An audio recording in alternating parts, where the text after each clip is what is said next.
scary stories. Before we begin, please like, subscribe, and comment where you are watching from. Thank you. The girl lies on the narrow bed as if she's been poured into it. Limbs rigid, eyes half open but blind to the flickering candlelight. Her breath, when it comes, is shallow, barely a whisper of life. The skin around her lips has turned the color of dried violets, and when she blinks, if she blinks, it's always too slow, like a puppet tugged by an unsure hand. Father Alden stands over her, hands clasped, rosary wrapped twice around his wrist like a tether to reality.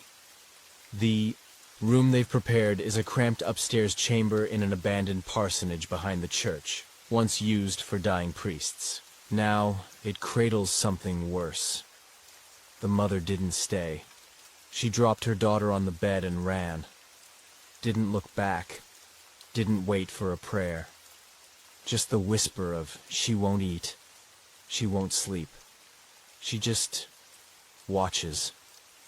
The priest has seen possession before, but never like this. She hasn't spoken in 3 days, they said, and yet her lips move in the dark, softly, steadily, like they remember a song from another world. Her voice is a breathy rasp when it comes, slipping between her teeth like smoke. First he thinks it's Latin, fractured, misshapen Latin. Then he realizes, no, it wants him to think it's Latin. The syllables scrape the edges of his mind, ancient, off-tempo, like a wheel that turns just out of sync with time. He leans closer. The girl's head turns slightly toward him. Not fully, just enough to suggest recognition. Her lips part again, and this time he hears it clearly.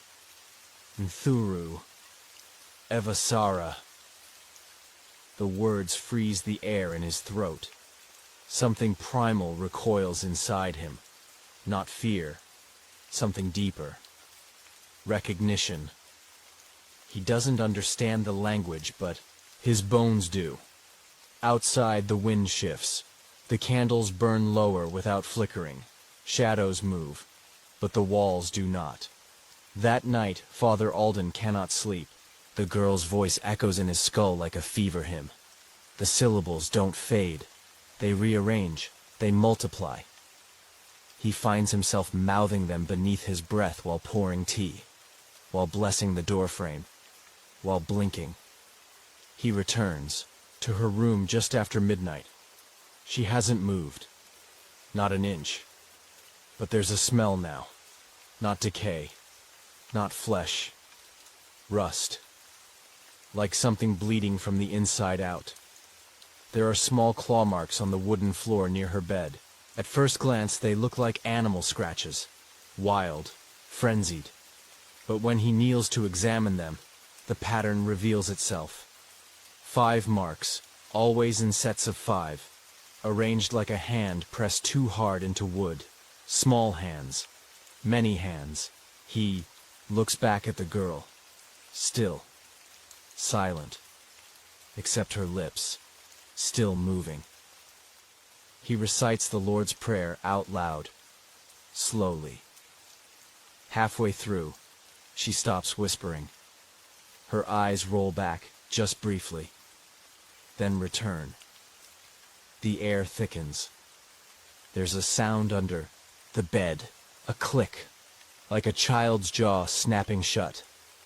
Morning never quite arrives in that room. Light comes, but it does not warm. The sun filters through the dusty windows like sickly milk. The girl remains frozen, but Alden notices her fingers curl, slightly now and then, ticks, rhythmic, counting. He places a crucifix on her chest. The metal leaves a welt. He doesn't remove it. At Vespers, the girl begins to hum. No one else hears it, but Father Alden does. It's a low, warbling tune, lullaby-like, but discordant. The hum never rises. It just digs into his spine, into his nerves. That night, his dreams are not his own. He walks through a cathedral buried in ash, where every pew is occupied by faceless children humming that same melody. At the altar, a figure in priest's vestments turns to him. Its face is his, but melted, twisted by sorrow. You brought her, he dreams again. Not of heaven, but of hallways, rotting ones, endless, moist with dripping water from a ceiling that breathes. He walks barefoot on soggy stone, following whispers that promise his name if he listens long enough. In the middle of the corridor is a small white dress. Just the dress, floating, stained around the neck.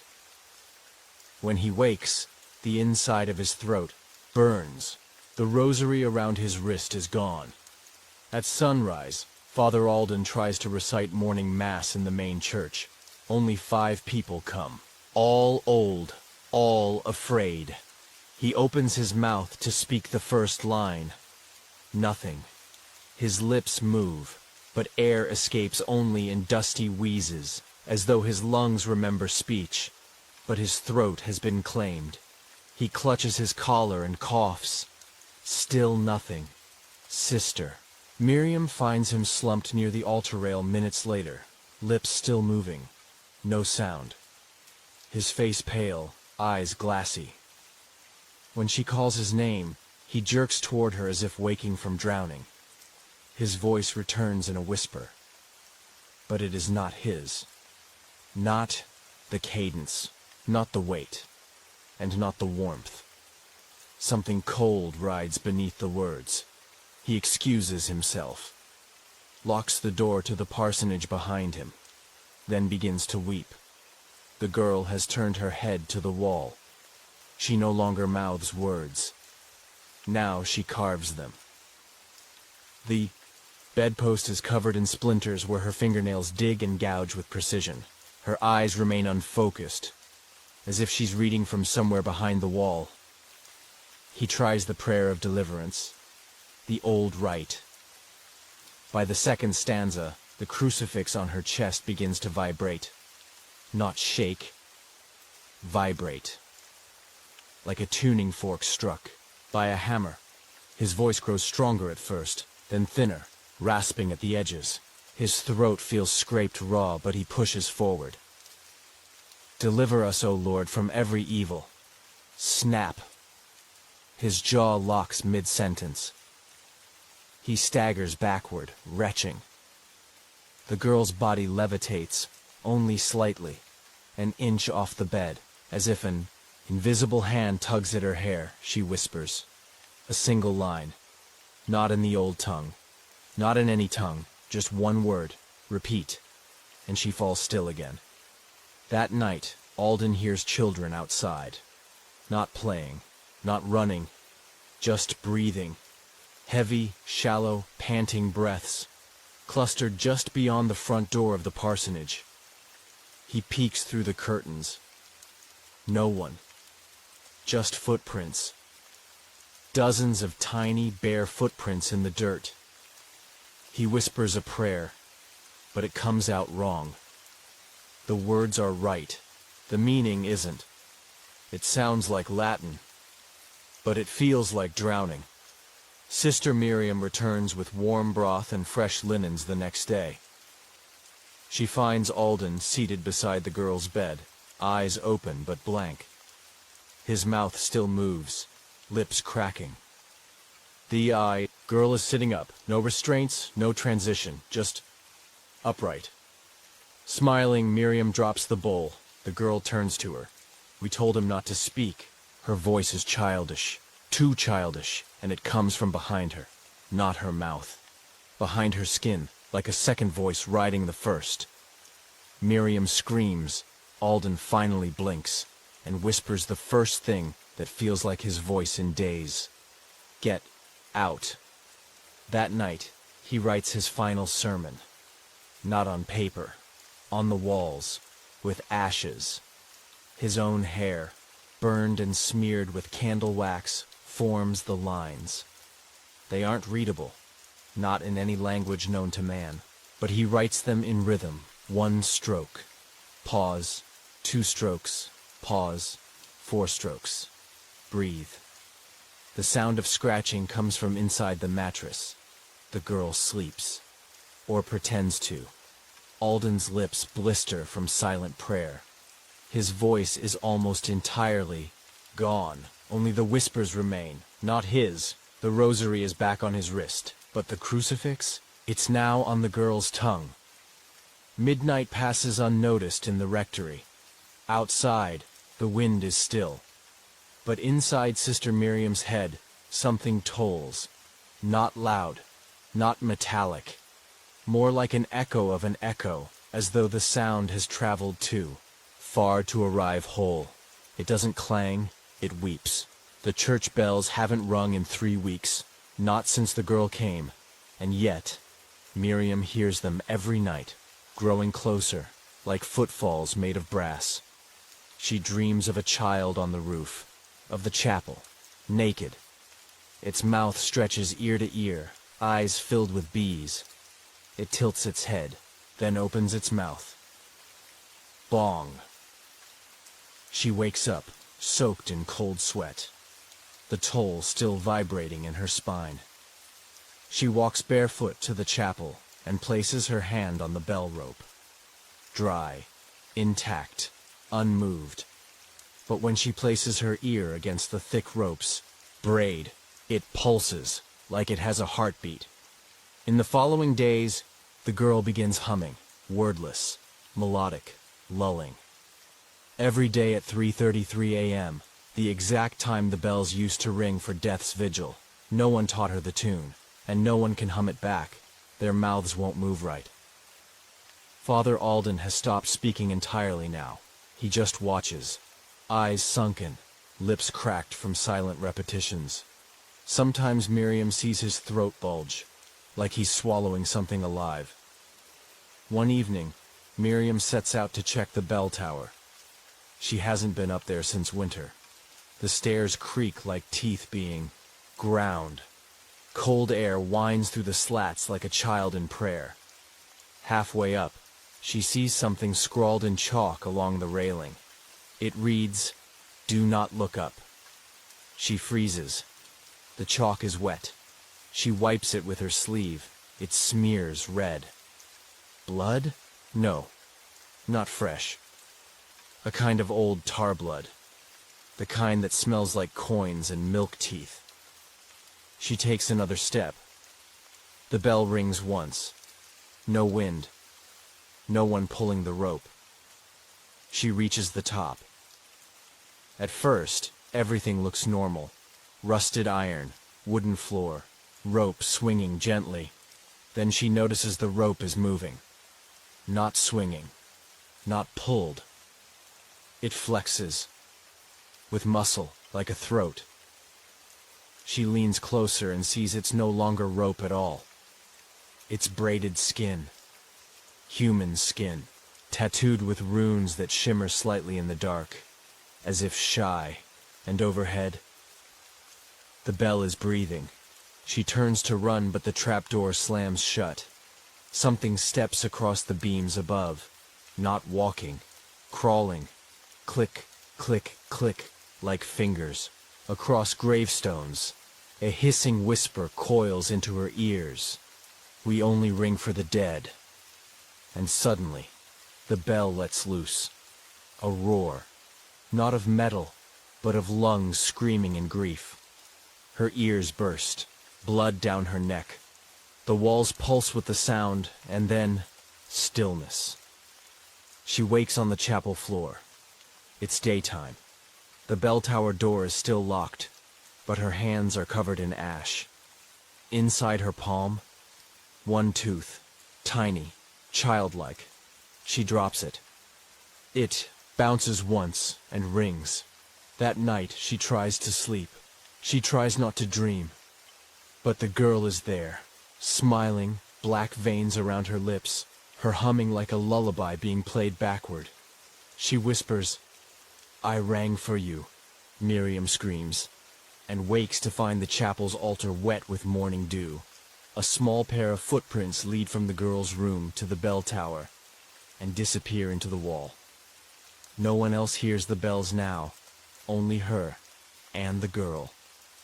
There's a hallway behind the chapel altar, stone-lined, narrow, humid with time. Sister Miriam has never walked its length in daylight.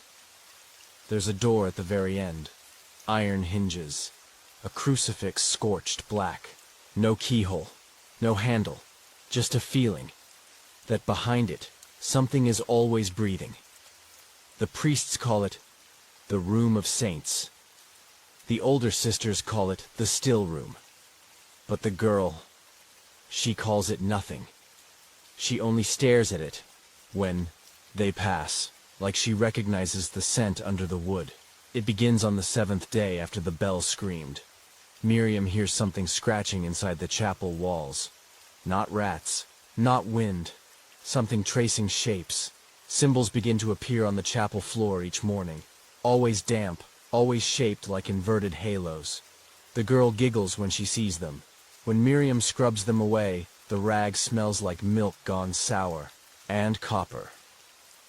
Father Alden has locked himself inside the prayer room. All he does is listen. He presses his ear to the stone and murmurs. Sometimes he bleeds from the nose. Sometimes he cries in Latin. Other times, he just says the same word over and over, inside. On the 8th night the whispers come. Miriam lies in bed, unable to sleep. The air tastes sweet, like funeral lilies, and then, a voice, right next to her ear. Childlike. Ragged. Come see me.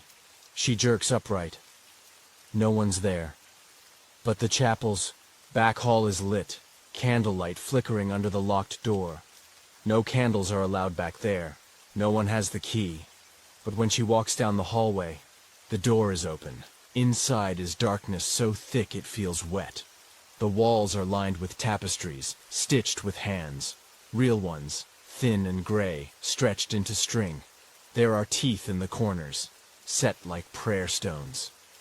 At the center, a single, crib-dot old, splintered, empty, but not unoccupied. The shadows above it breathe, not air. Names. Soft, unfinished names. She tries to turn. Her feet do not move. She is held by the sound. Then the girl is there beside her, barefoot, grinning. Eyes black from lid to lid. She points to the crib.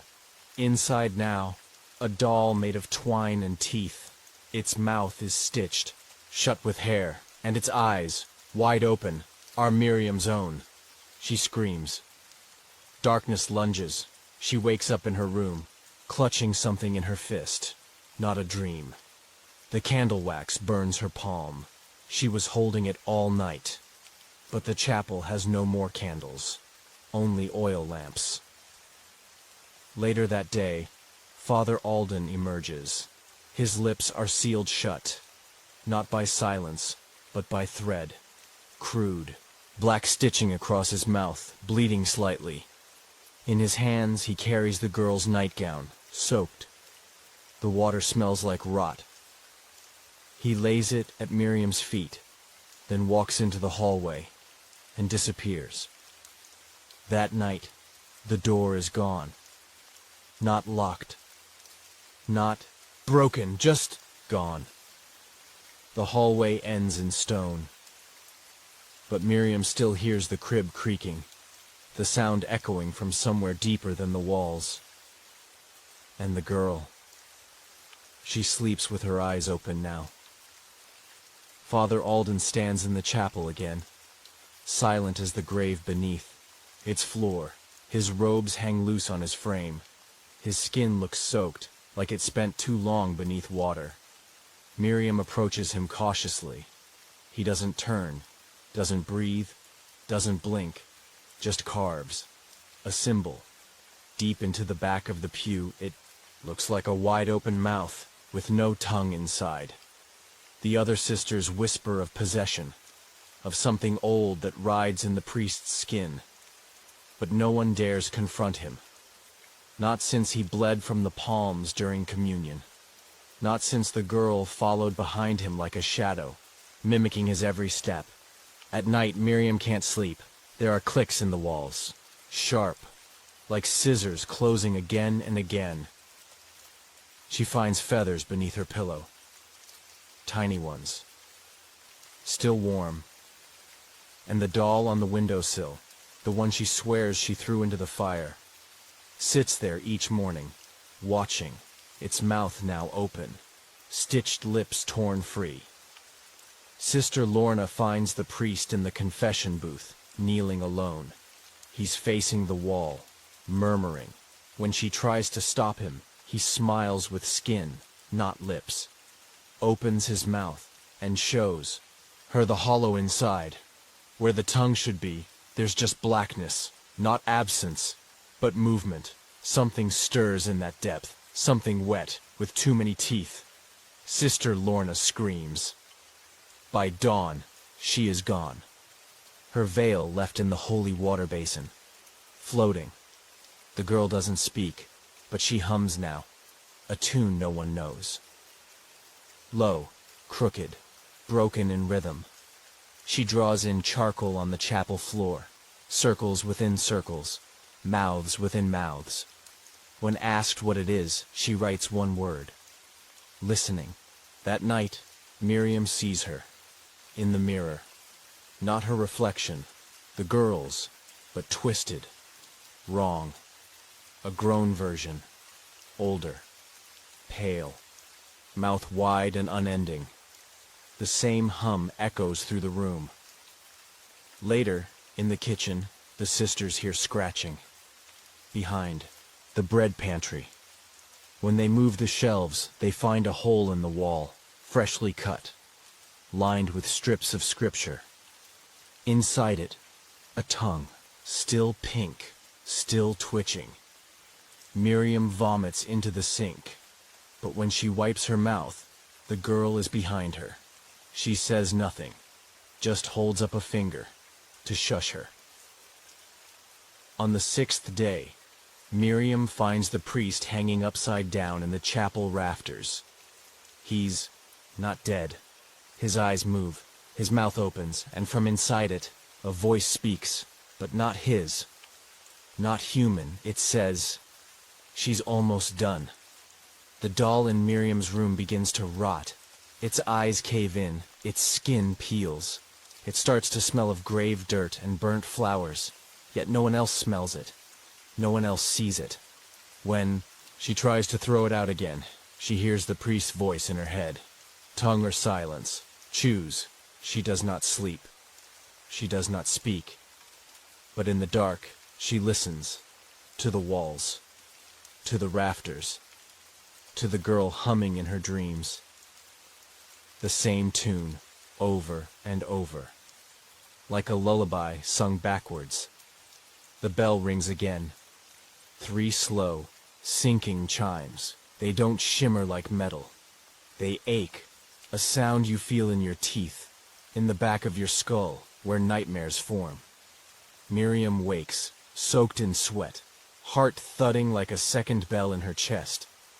She isn't dreaming. Everyone hears it now.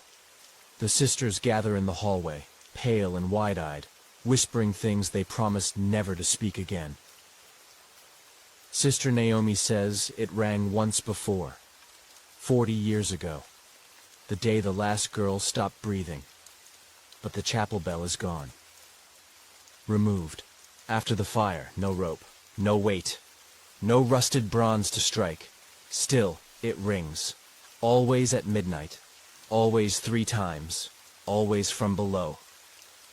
Miriam follows the sound, down the old stairwell, past the mold-blackened nursery, to the stone beneath the altar. There, behind the faded tapestry of Saint Bernadette, she finds it, a door she never saw before, iron scratched, and weeping something that smells like dead flowers. It swings open without touch. She descends.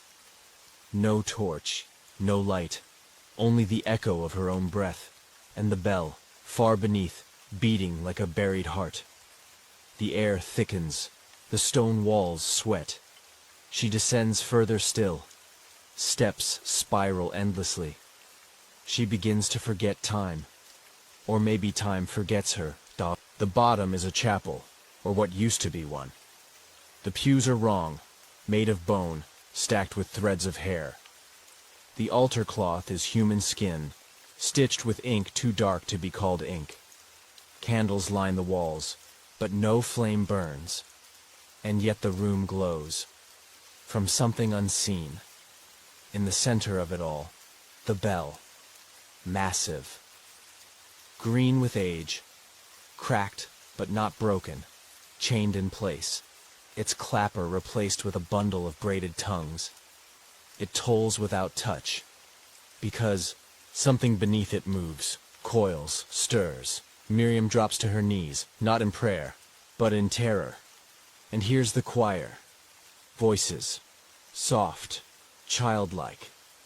Singing a lullaby with no language. Dozens of them, 100. No faces. Just heads. Lined along the walls like trophies. Mouths open, eyes sewn shut. They do not sing. They repeat. Echo something that was never meant for human ears. She covers hers, but the sound burrows deeper than hearing. It hums in her bones. She turns to flee, but the stairwell is gone. In its place, the priest. Upside down again, but this time, smiling with someone else's teeth. He speaks through that empty mouth, but his lips never move. You heard it. Now it hears you. The bell rings again. This time, only once. A chime that cracks the floor beneath her. She sees faces under the stone, pressed flat like leaves. Children, maybe.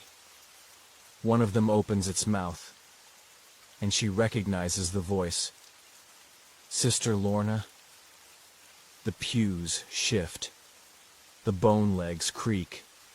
The altar cloth ripples like breathing skin. Miriam turns and runs, no longer knowing where, only that she must move before she too becomes part of the song.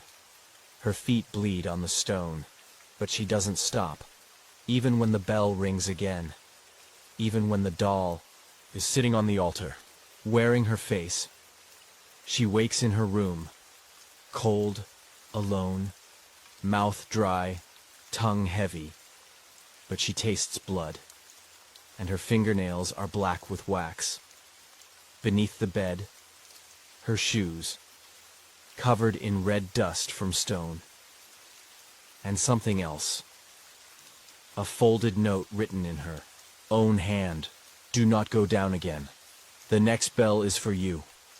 She cannot scream, not because she is afraid, but because something is holding her breath hostage. Her lungs fill with dust and sleep, and her tongue tastes of wax.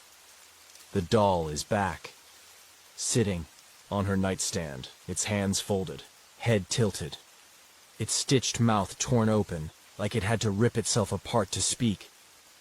But it doesn't speak. It shivers. With breath that isn't its own, its glass eyes fog up and clear again. And in the blurred reflection, Miriam sees something behind her, something tall, draped in robes of moth wings. She turns, no one there, only the doll, now lying on its side, facing the wall, as if ashamed. She brings it to Father Alden. He watches it for a long time, says nothing, but his hands tremble as he traces the cracked porcelain. Then he begins to pray. A prayer she doesn't recognize. A prayer in a language that tastes wrong in the air, and when he finishes, he whispers, "It's not a doll, it's a vessel." That night, Miriam dreams. But it's not her dream. It belongs to the thing. She floats in a room too dark for walls. The doll sits in the center, surrounded by salt and teeth. Children circle it, faceless, humming lullabies in reverse. Then one child steps forward, her own face, her own voice. "You left me in the earth." Miriam tries to wake. She cannot. The girl walks closer, now older, now younger. Her skin splits like paper, revealing the doll beneath. But it's not porcelain. It's bone, wrapped in threads of hair, and the heart inside. It beats. Wet, rhythmic, a sound like the bell. Living bell. Miriam wakes in the chapel, hands folded in her lap, doll in her arms. She does not remember coming here. The sisters stand behind her in silence, eyes red. Some whisper, some weep, and Sister Naomi says, "The ritual has begun." "What ritual?" Miriam asks. "The one you were born for." They lead her down again, not by force, but as if she asked them to. The stairwell returns, winding and weeping. The stone pulses beneath her feet. The catacomb glows dimly now, lit by flame that doesn't burn, and on the altar, the doll waits. Except it isn't sitting anymore. It's standing. Its head turns with a twitch, eyes roll upward, then forward. It looks directly at Miriam and smiles, not with lips, but with cracks. Thin fractures stretch across its face like spiderwebs. Inside them, movement, like insects trapped in a jar. The priest is there too, kneeling, face pressed to the floor, praying, bleeding from the ears. "You brought her back," he says. "Who?" "The one they buried, the one who watched." The doll lifts its arm, points at Miriam. The pews groan behind her. The sisters kneel in unison, mouths moving in silence, and from the shadows steps the original. The first girl, the one who stopped breathing. Her mouth is sealed with wax, her eyes sewn shut. Yet she moves with purpose. Each step cracks the bone beneath. She reaches for the doll, but the doll resists.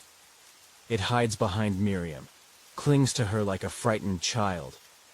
And suddenly, Miriam understands. This thing isn't haunting her. It's hiding from something worse. The girl opens her mouth. The wax peels back with a hiss. From her lips comes no voice, only the sound of the bell. Once, twice, a third time. And the world breaks. Open, the stone splits down the center. Hands crawl from beneath. Old, thin, and twisted the wrong way. They reach for the pews. The sisters scream, but do not run, because they want this. They've waited, prepared, and now, the vessel is full.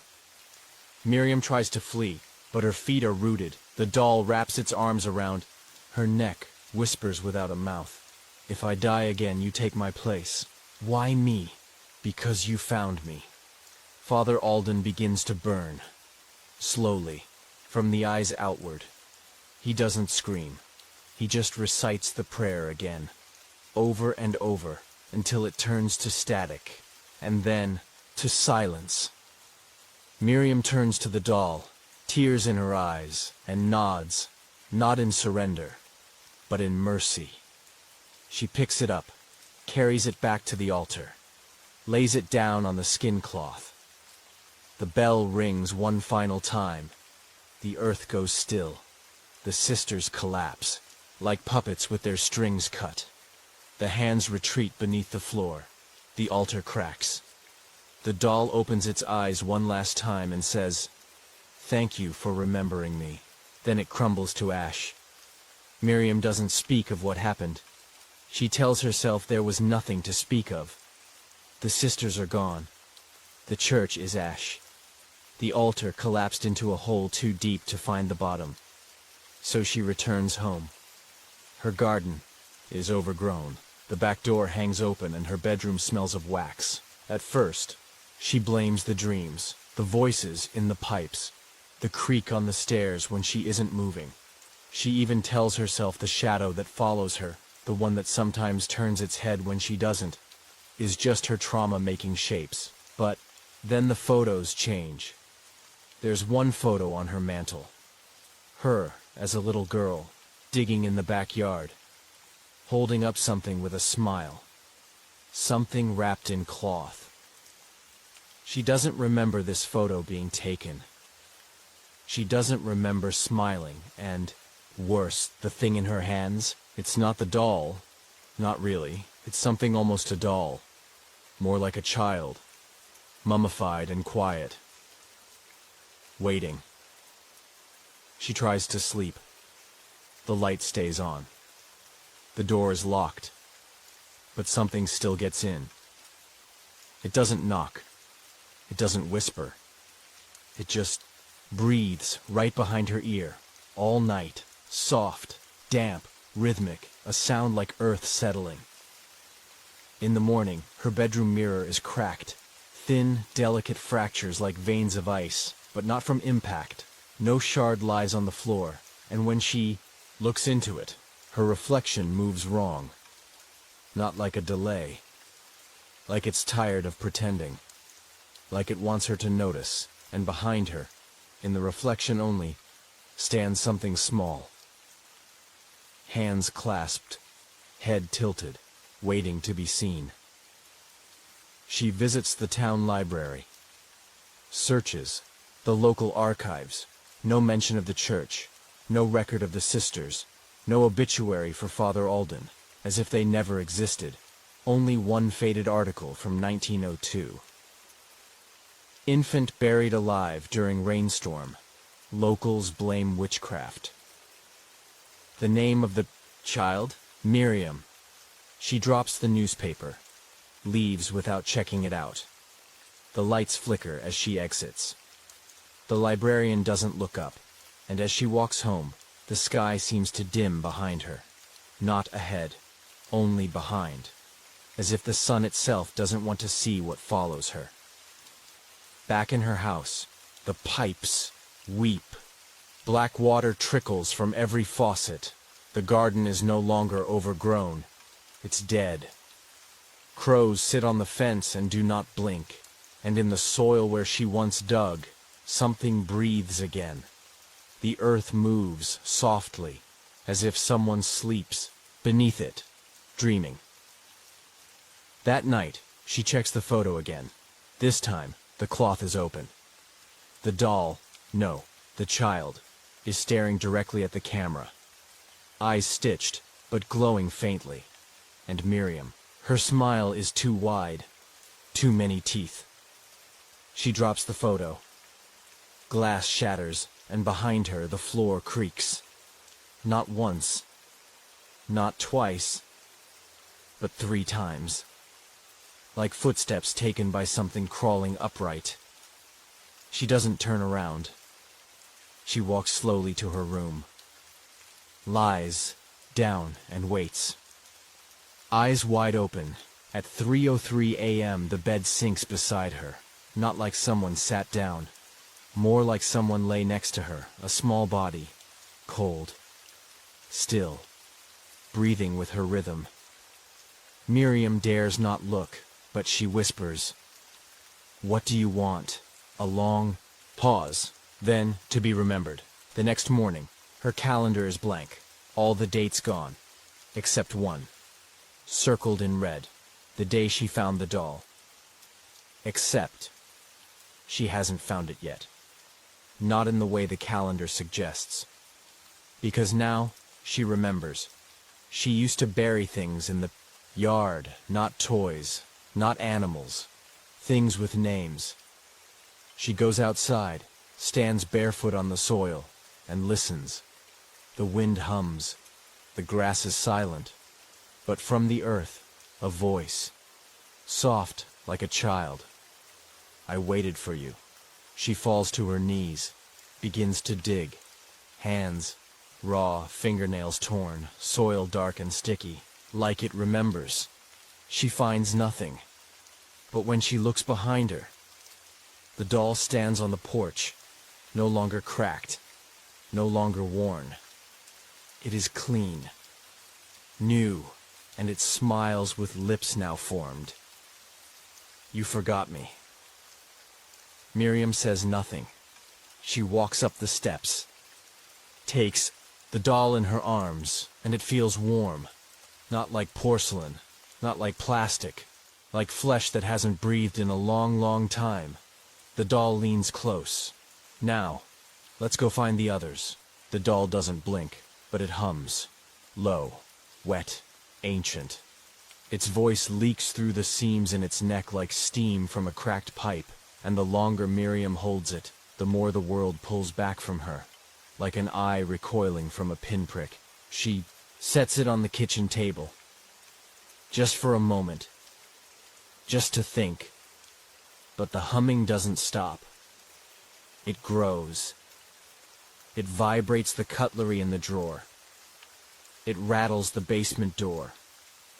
And beneath the floorboards, the house begins to breathe.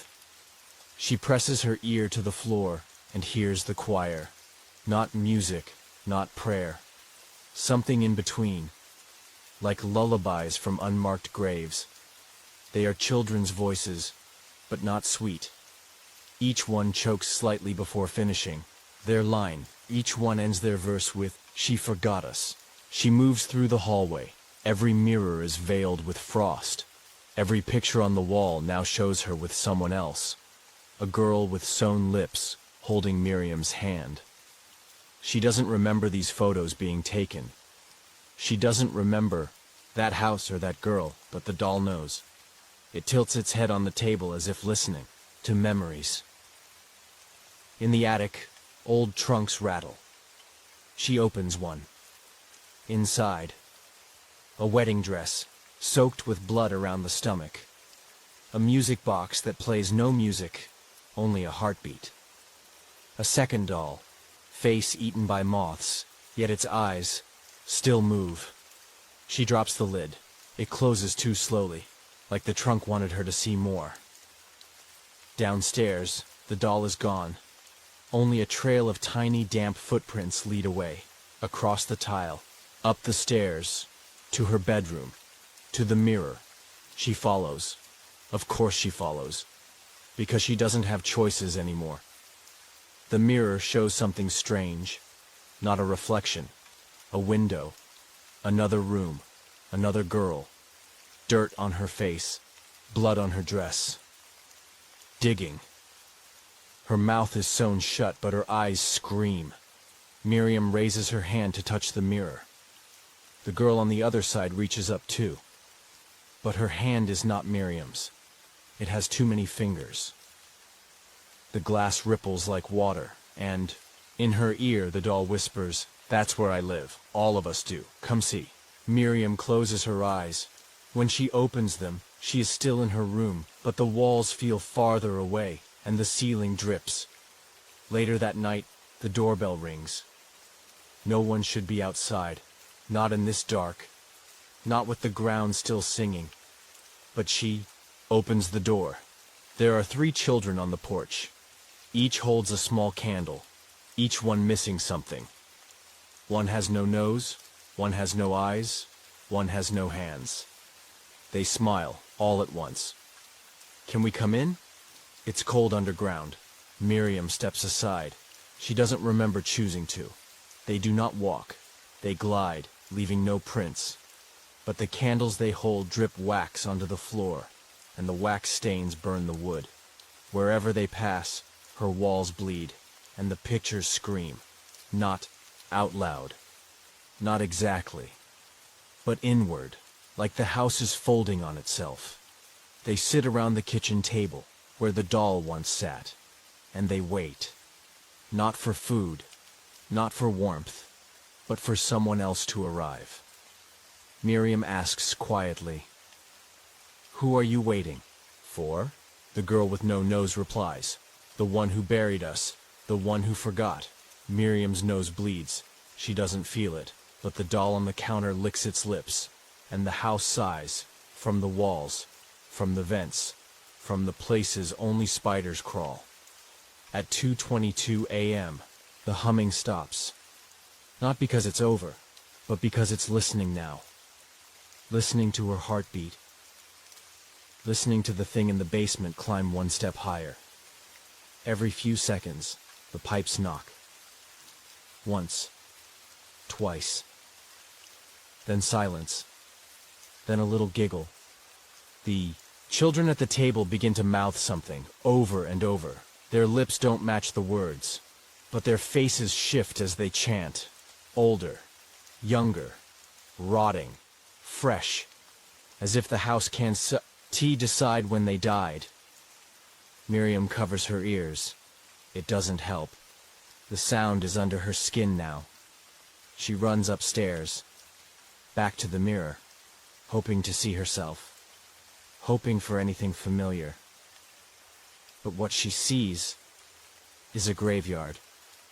A dozen open graves, and, in one of them, a woman with her face, sleeping, hands folded over a porcelain doll, eyes wide open, waiting. She screams.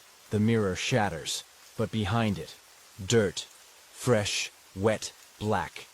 Something inside it moves, trying to crawl out, trying to remember her name. The doll appears at her feet. Its voice is not its own anymore. It is layered, 100 mouths speaking from behind its stitched smile. You buried us to forget, but we remember, and now, so will you.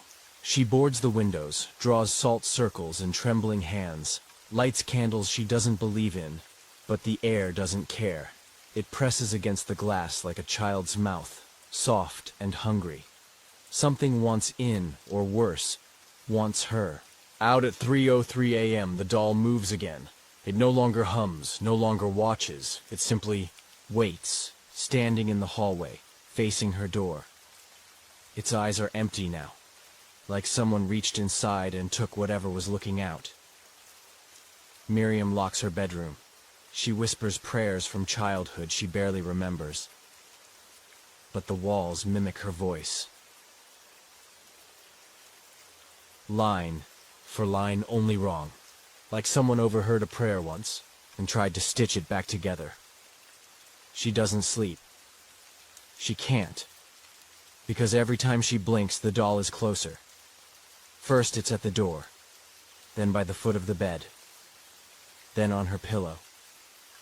Smiling. Not cruel. Not kind. Just knowing. Her phone no longer works. No signal. No battery. Just static when she tries. And behind the static, voices. Breathing her name in reverse. Miriam.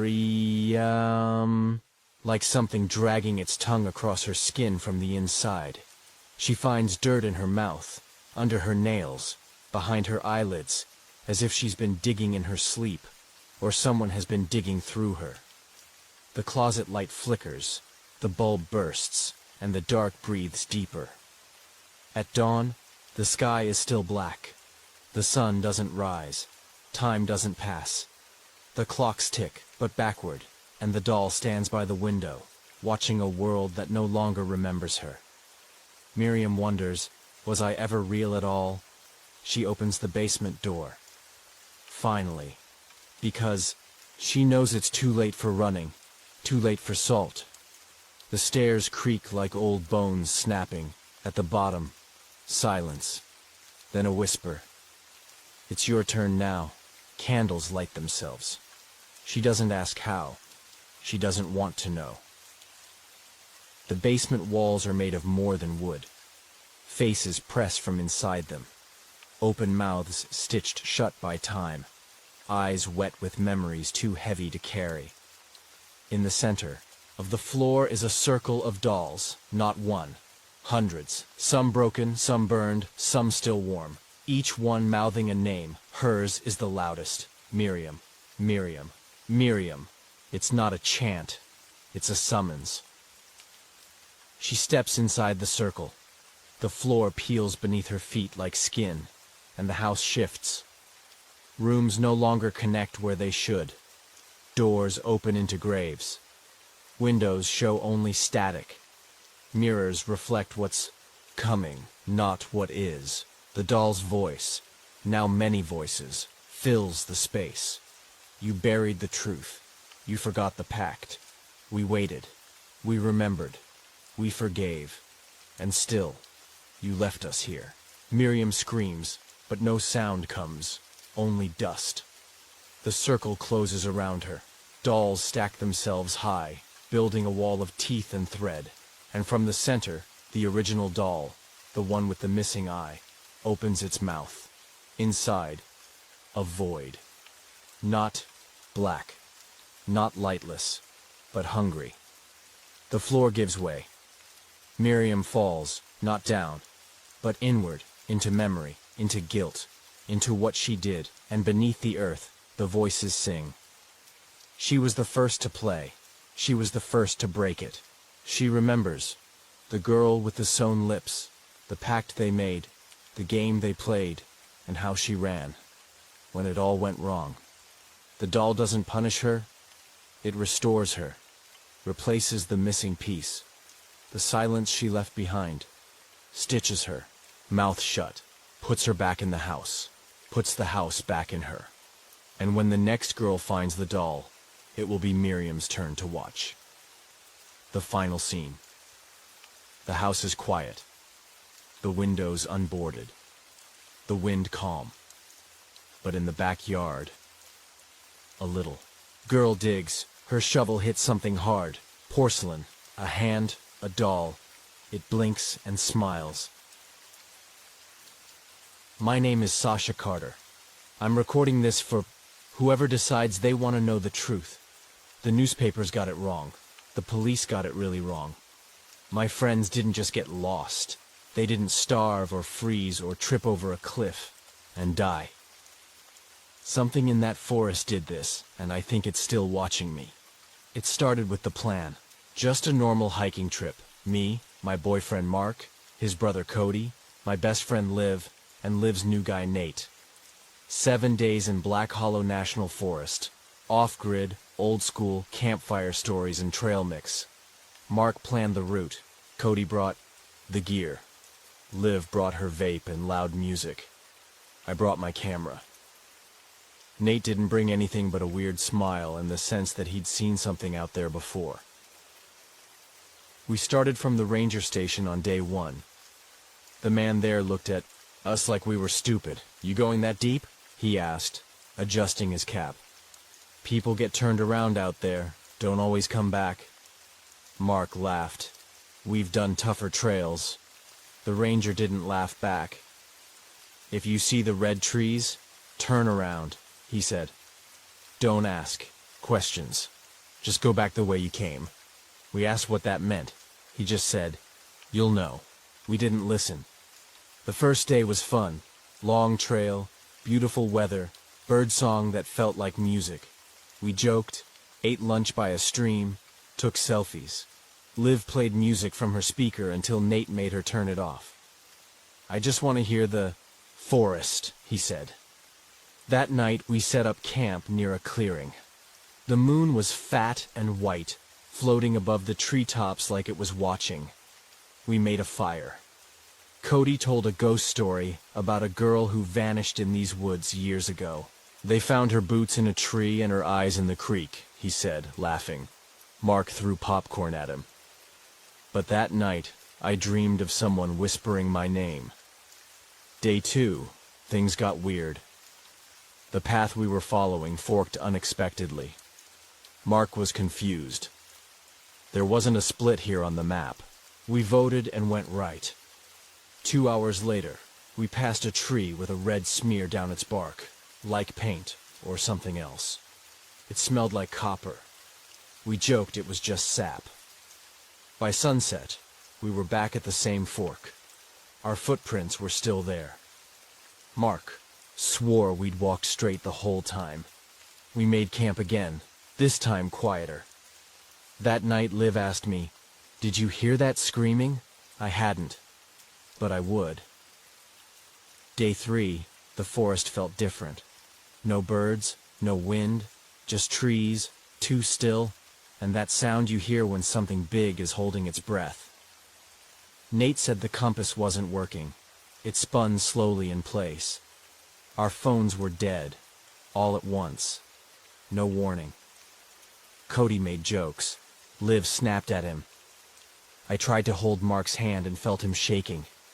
We kept walking. The sun didn't seem to move. And then we saw them. The red trees, at least 5 of them, spaced evenly in a circle, as if planted for a reason, and carved into one of them, deep and jagged, "Don't blink." We turned around, didn't talk, didn't eat, didn't blink. But by the time we made camp, we were back in the same place, surrounded by the red trees, again. We told ourselves it was just a navigation mistake, sleep-deprived, hungry, paranoid. But when the forest started whispering again, like it had mouths inside the trunks of the trees, that's when I knew. This wasn't just nature. It was watching us, and it wasn't going to let us leave. That was the last night we were all still alive. Tomorrow, Cody disappears, and the forest starts screaming. I want to say we tried. I want to believe we did everything right, that we were smart, that we didn't ignore the signs. But the truth is, we didn't understand how wrong everything was until it was far too late. The morning after we saw the red trees, we tried to leave, but Black Hollow didn't let us. Cody was gone. His tent was unzipped, sleeping bag cold. His boots were missing, but not his pack. No footprints, no sounds during the night. He was just gone. We called his name for hours. Mark wandered out into the trees. Liv cried. Nate just stood still, staring into the tree line like he expected Cody to step back out. I found something instead. His hat, stuck high in the branches of a dead pine tree, torn like it had been dragged upward.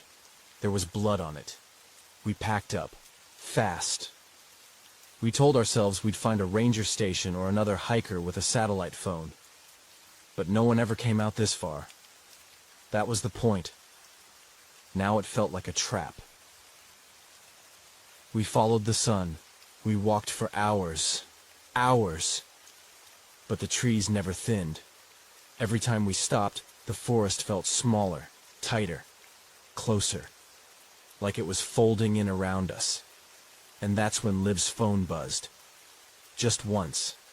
She screamed, hopeful, thinking it meant reception. But the screen just lit up with one notification. Or new voicemail. She played it. I still hear it. It was Cody's voice. Except, not really. Distorted. Slurred. Echoing like it had been recorded in a cave. Don't leave. Don't leave. Don't leave. It knows your names now. It's wearing your names. Then static. Then laughter. But not Cody's. Something else. Something older. Liv through the phone.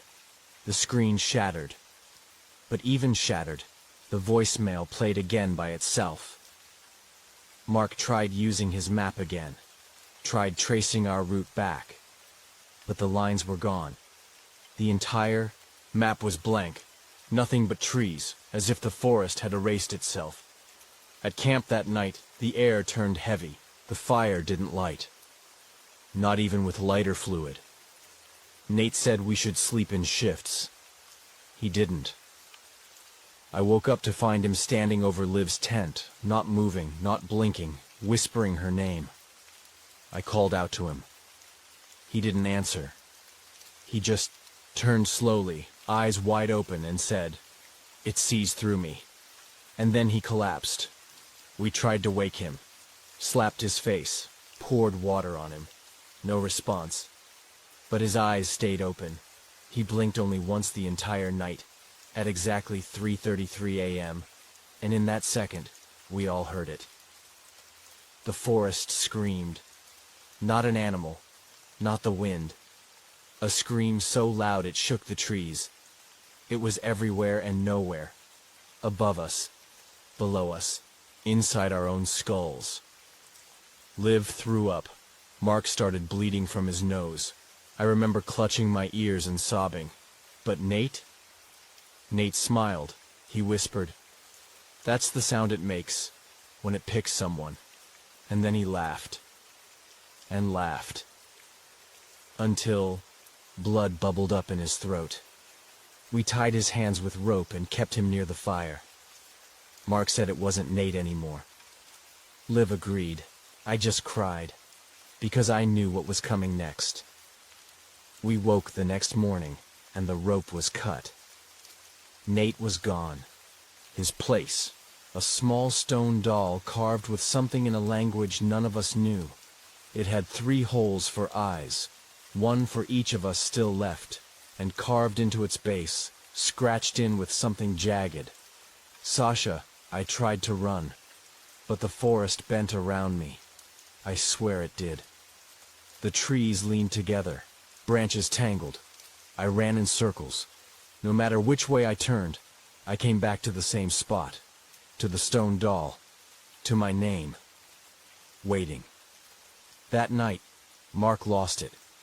He tore down his tent, screamed at the trees, demanded the forest, "Come out and fight." He said he'd kill it.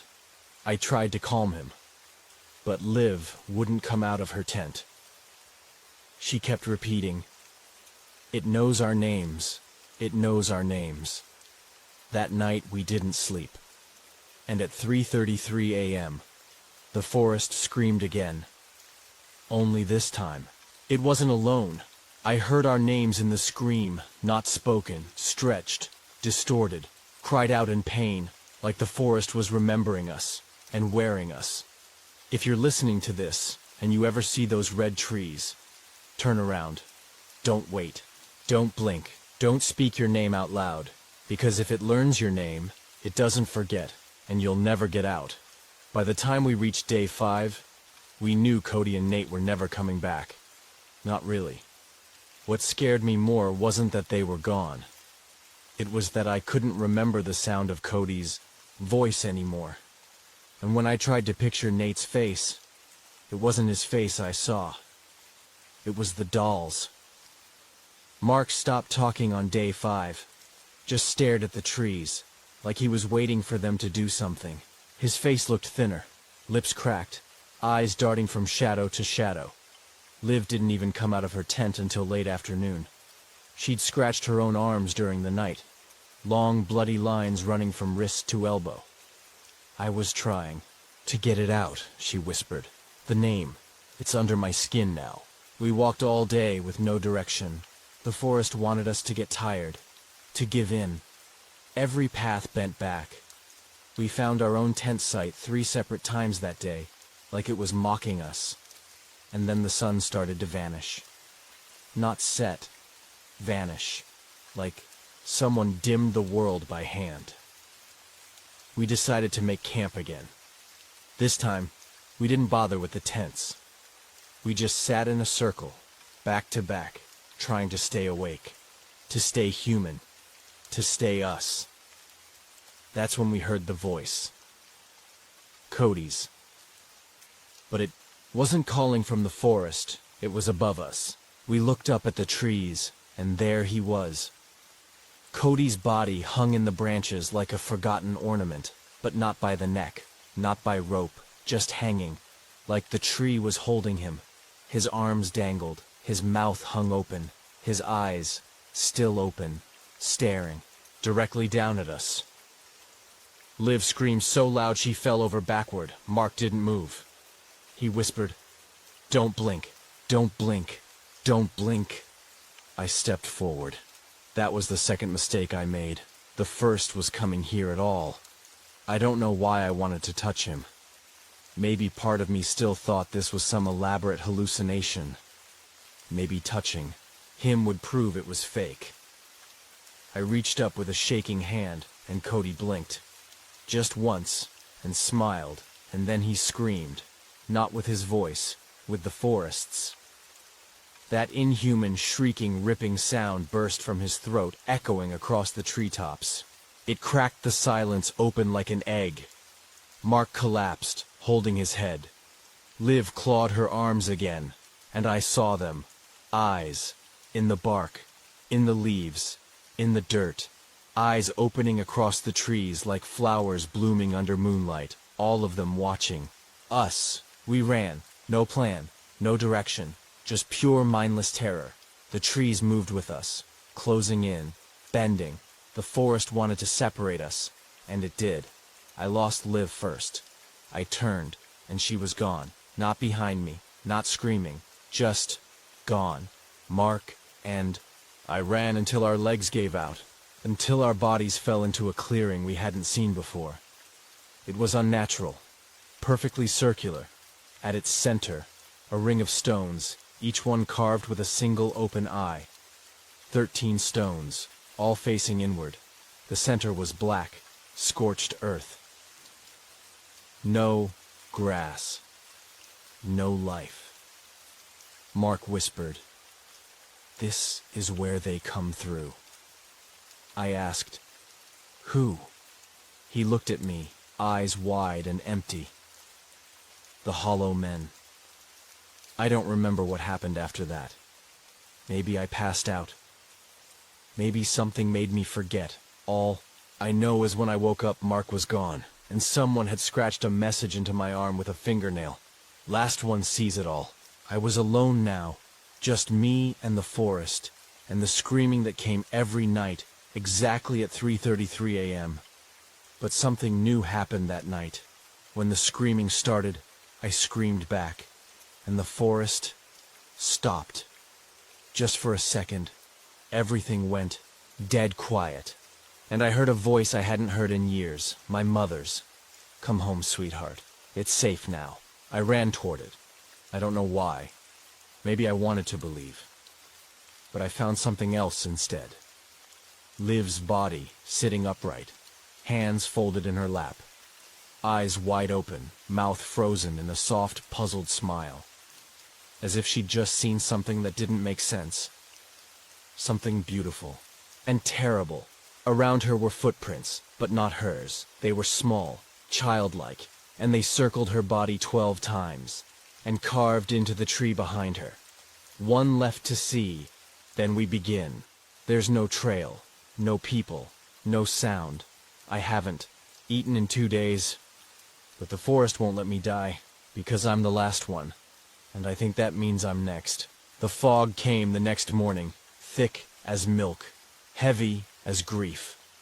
I opened my eyes, and the trees were gone. All of them. Just blank white space. Like the world had been erased around me. I couldn't even see my own hands until I touched my face.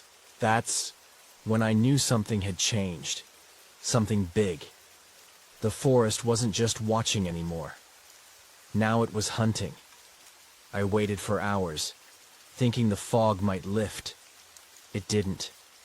The silence was alive, full of tiny sounds. Shuffling, hissing, footsteps that stopped the second I turned my head. I tried yelling, I tried whispering, I tried nothing at all, but something always answered back. Not with words, but footsteps. Slow, careful, mimicking mine. It circled me like a predator. I kept moving. No compass, no direction, no sun. Just the white. At some point I passed a tree, half rotted and split down the center. Its bark had been peeled away, and underneath was skin. Veiny, pale, with a single eye carved right into the middle of it. And it blinked. Hours later, maybe more, maybe less, I saw a shape in the fog, a figure. I ran toward it, calling Liv's name. Or maybe Mark's. I didn't know anymore. I just wanted someone who could still speak. When I got close, I realized what it was. Not a person, a mirror. Standing perfectly straight in the middle of the woods with no frame, no support. Just standing, and in it, I saw myself. But I wasn't blinking. My reflection was smiling wide and holding something behind its back. When I reached out to touch the glass, my reflection didn't move. It just whispered, "You're already dead. You're just the last to notice." I ran again, blind, desperate. The fog thickened around me like it wanted to slow me down. I couldn't breathe, couldn't think. And then I heard it. Mark's voice. crying, calling for me. "Sasha, help, please. It's behind me!" I ran toward it. I know now that was a mistake. The voice led me to a clearing, perfectly round. The same clearing where the eye stones had been. But now, they were gone. In their place stood 5 people. But they weren't people anymore. They were hollow, skin tight across their faces, eyes missing. Smiling mouths open just a little too wide. Each wore something familiar. Cody's jacket, Liv's necklace, Nate's hat, Mark's hiking boots, and one was wearing my scarf. They stood silently. Then, in unison they screamed, a high-pitched wail like wind through shattered glass. The fog around them vibrated, warping reality. I fell to my knees, hands over my ears, and in the center of the circle, something began to rise. A shape, crawling out of the black earth, tall, thin, its face covered in hands. Dozens of small, pale hands, all stitched together. The hands began to pull apart like petals unfolding underneath them. A face that looked exactly like mine, but it didn't blink. It didn't breathe. It just smiled with teeth that clicked like bone. It pointed at me. The forest went silent, and in a voice that wasn't mine but used mine, it spoke. Last to see.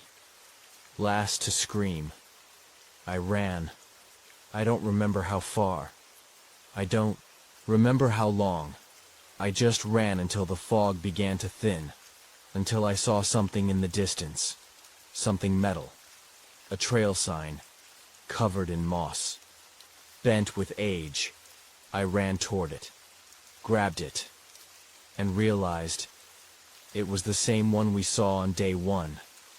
But now, something was scratched into the back. If you've made it this far, you've already been chosen. I dropped the recorder here the first time. I thought it was over. But the fog just pulled back far enough to let me believe I'd escaped.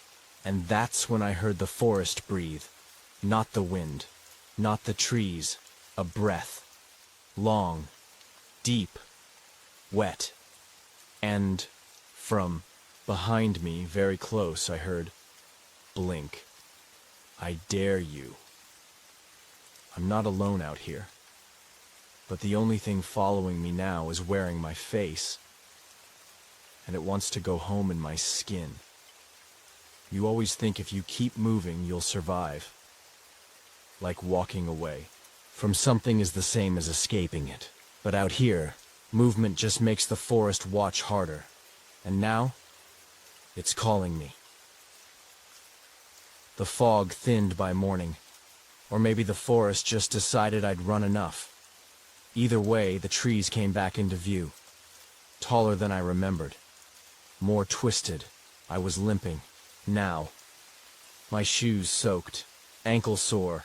Throat raw from screaming names that no longer belonged to anyone. I hadn't seen a bird in days. Not a single bug. But I could feel the eyes. Dozens of them. Watching me from the bark. The moss. Even the sky. Then I heard it. A low, rhythmic hum. Not human, not natural. Like rocks grinding against bone underwater. It pulsed through the trees like sonar, drawing me toward it. I should have turned back. But curiosity is its own kind of curse. The trees parted eventually, revealing what I thought was a sinkhole at first. A shallow depression in the ground, maybe 50 feet wide. But not natural. The edges were marked with stakes, rotten and carved with spirals. Bones hung from some of them, tied with black twine. Little bird skulls and vertebrae that clicked in the breeze. At the center, a sunken doorway made of stone.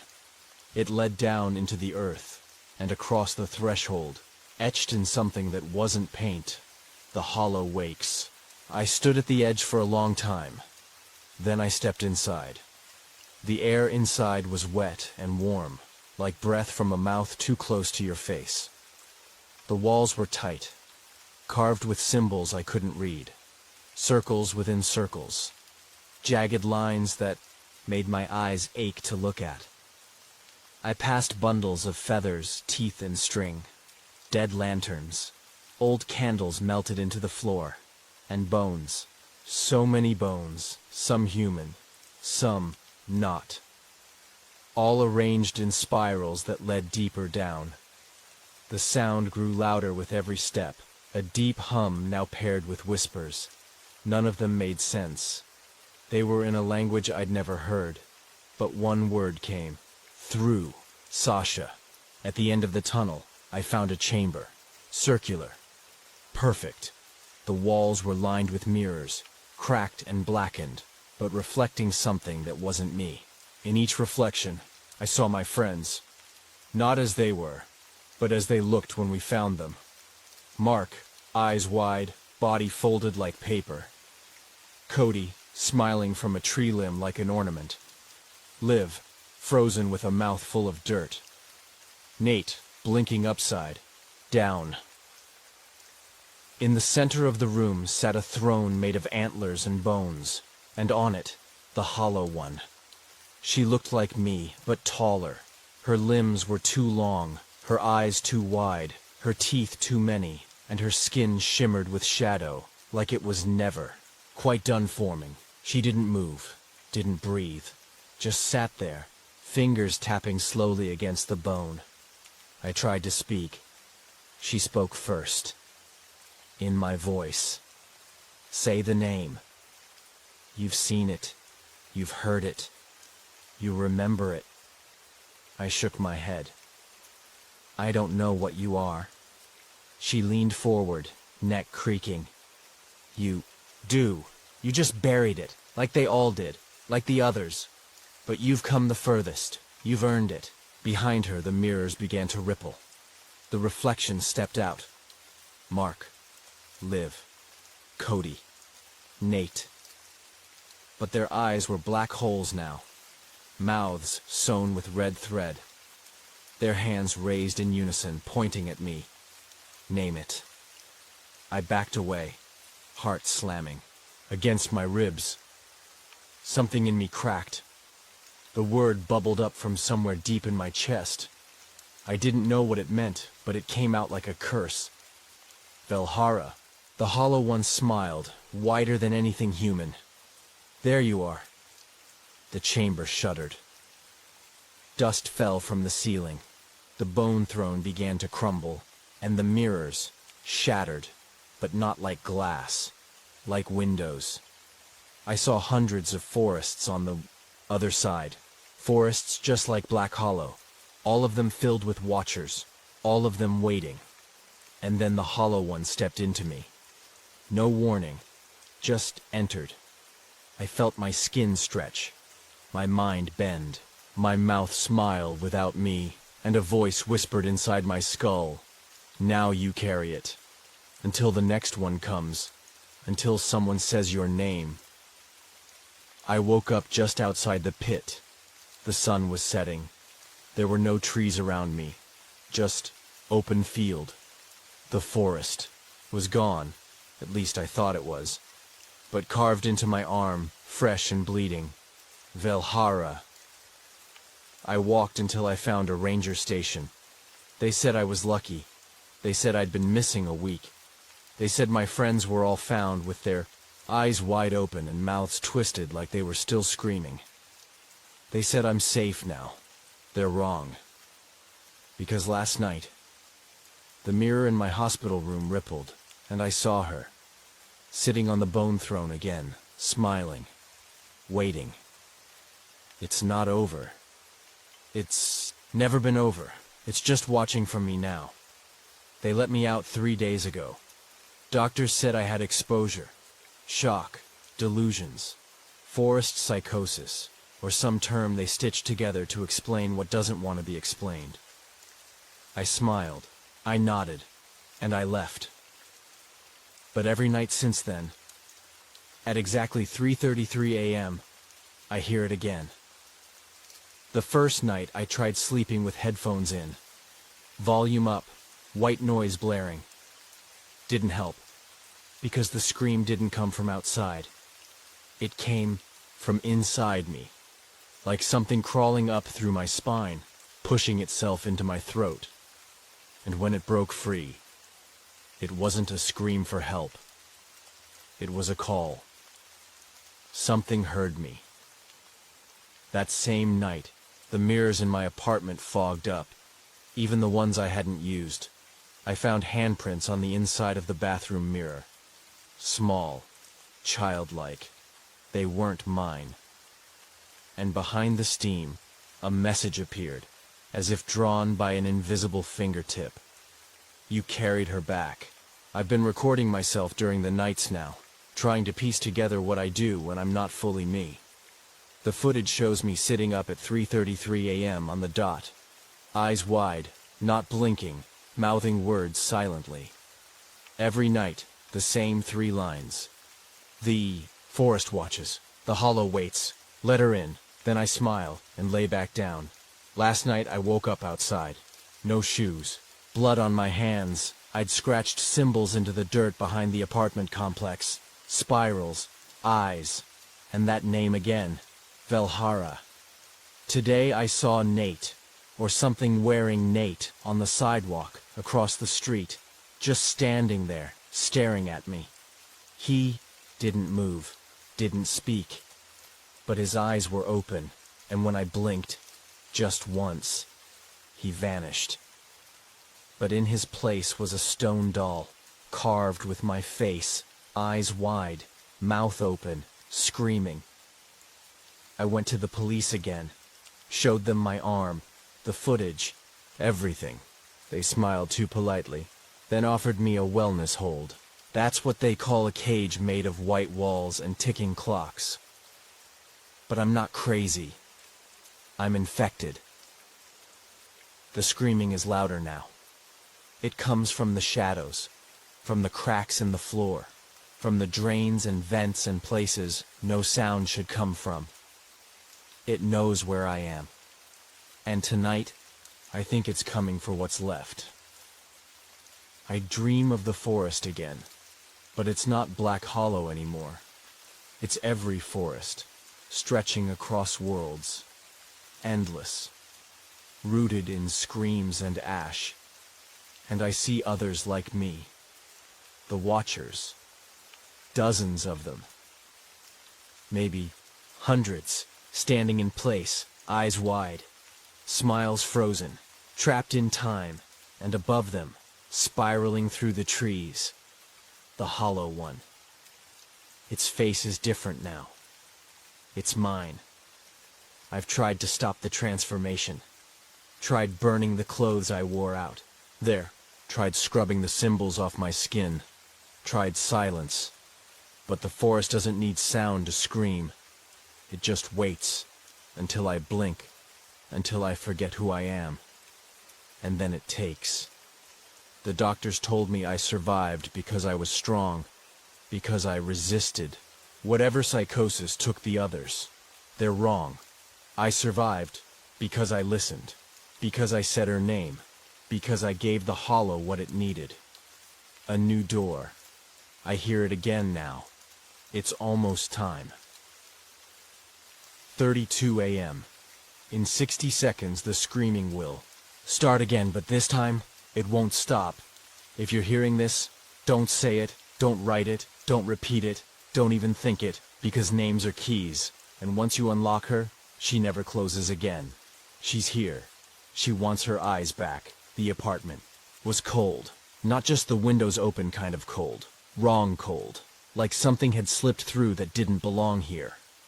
The walls were wet, not visibly, but I could feel it in the way my coat clung to me, and how the wallpaper curled as if trying to peel itself off and escape. I stood in the center of what used to be Sasha Carter's apartment. Or maybe it still was. Hard to tell anymore. There were no signs of a struggle, no blood, no broken glass, just absence, the kind that hums. Her phone was left on the nightstand, battery drained. Her laptop was open to a paused video, grainy footage of her sitting on the edge of her bed, mouth moving with no sound, eyes open, unblinking, Smiling, I scrubbed forward. 3:33 a.m. sharp on screen.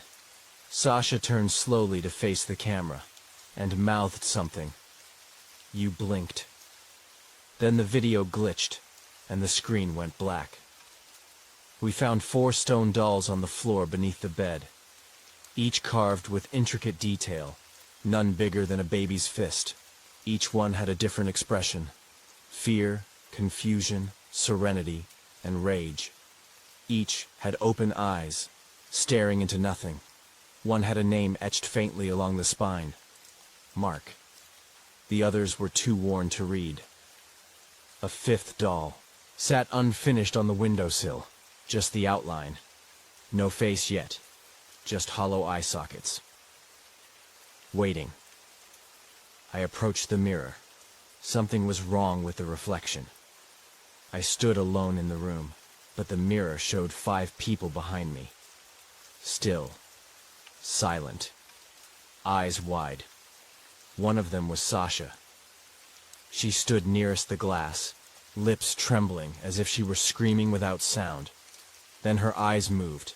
She looked directly at me. I stepped back. The reflection held still, until it didn't. They vanished one by one, like lights blinking out, all except Sasha. She remained. Now, smiling, and the unfinished doll behind me, it had a face now. Mine. We searched the surrounding neighborhood. No signs of her. But 2 blocks away, the woods begin. A stretch of undeveloped green space that connects to nothing, except maybe something older. Residents started reporting sounds that night. A scream at 3:33 a.m., long, inhuman, wet with something. That didn't sound like air. A child went missing the next night, found wandering the woods with mud in her eyes. When asked what happened, she only said, "The lady with the mirror mouth told me to run." Back at the station, we reviewed Sasha's final recorder file. She left one last message. I see her now, not behind the trees, in them. She wore me for a while. Now I wear her. Until the next one calls her name. Velhara. Oops. We've submitted a missing persons report, but we're not searching the woods anymore. We don't go in there.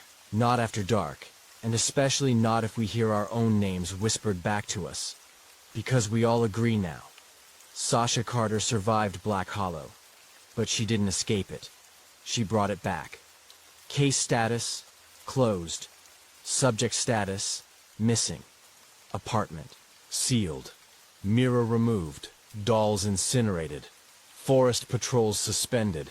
Final note left on her nightstand, written in charcoal. She comes when you blink. Say her name, and she watches forever. Don't scream. It makes her stronger. When I arrived at the old house, the wind had already begun its slow, curling whistle through the trees. The kind of wind that doesn't just move leaves, it talks through them. And I swear, when I stepped out of the car and onto the overgrown gravel path, it whispered, "You shouldn't be here." But it was too late for that. The house belonged to my grandmother, Edna Hart. She died 2 weeks ago, alone, in this place surrounded by silence and black and white photographs of people I'd never met. The legal documents said she left it to me, no conditions, no explanations. Just a single key in a manila envelope with a handwritten note. Don't disturb the backyard. At first I thought it was a joke. She'd always been a little odd. Not cruel, not crazy, but the type who still covered mirrors after dark. Who burned rosemary in her hallway and kept bowls of salt under every window. I unlocked the front door and stepped inside. Dust greeted me like an old friend. The air was thick with the scent of dry rot and lavender oil. The floorboards creaked under my boots with a voice of their own. Every room looked frozen in time. Her slippers still by the fireplace, her hairbrush resting on the vanity, and the kitchen clock stuck at 12 so at midnight. The backyard had always terrified me as a child. A wall of high grass and a giant willow, tree that drooped like it was grieving, and beyond it, a rusted fence that marked the edge of the property and the beginning of nothing. But I wasn't a child anymore.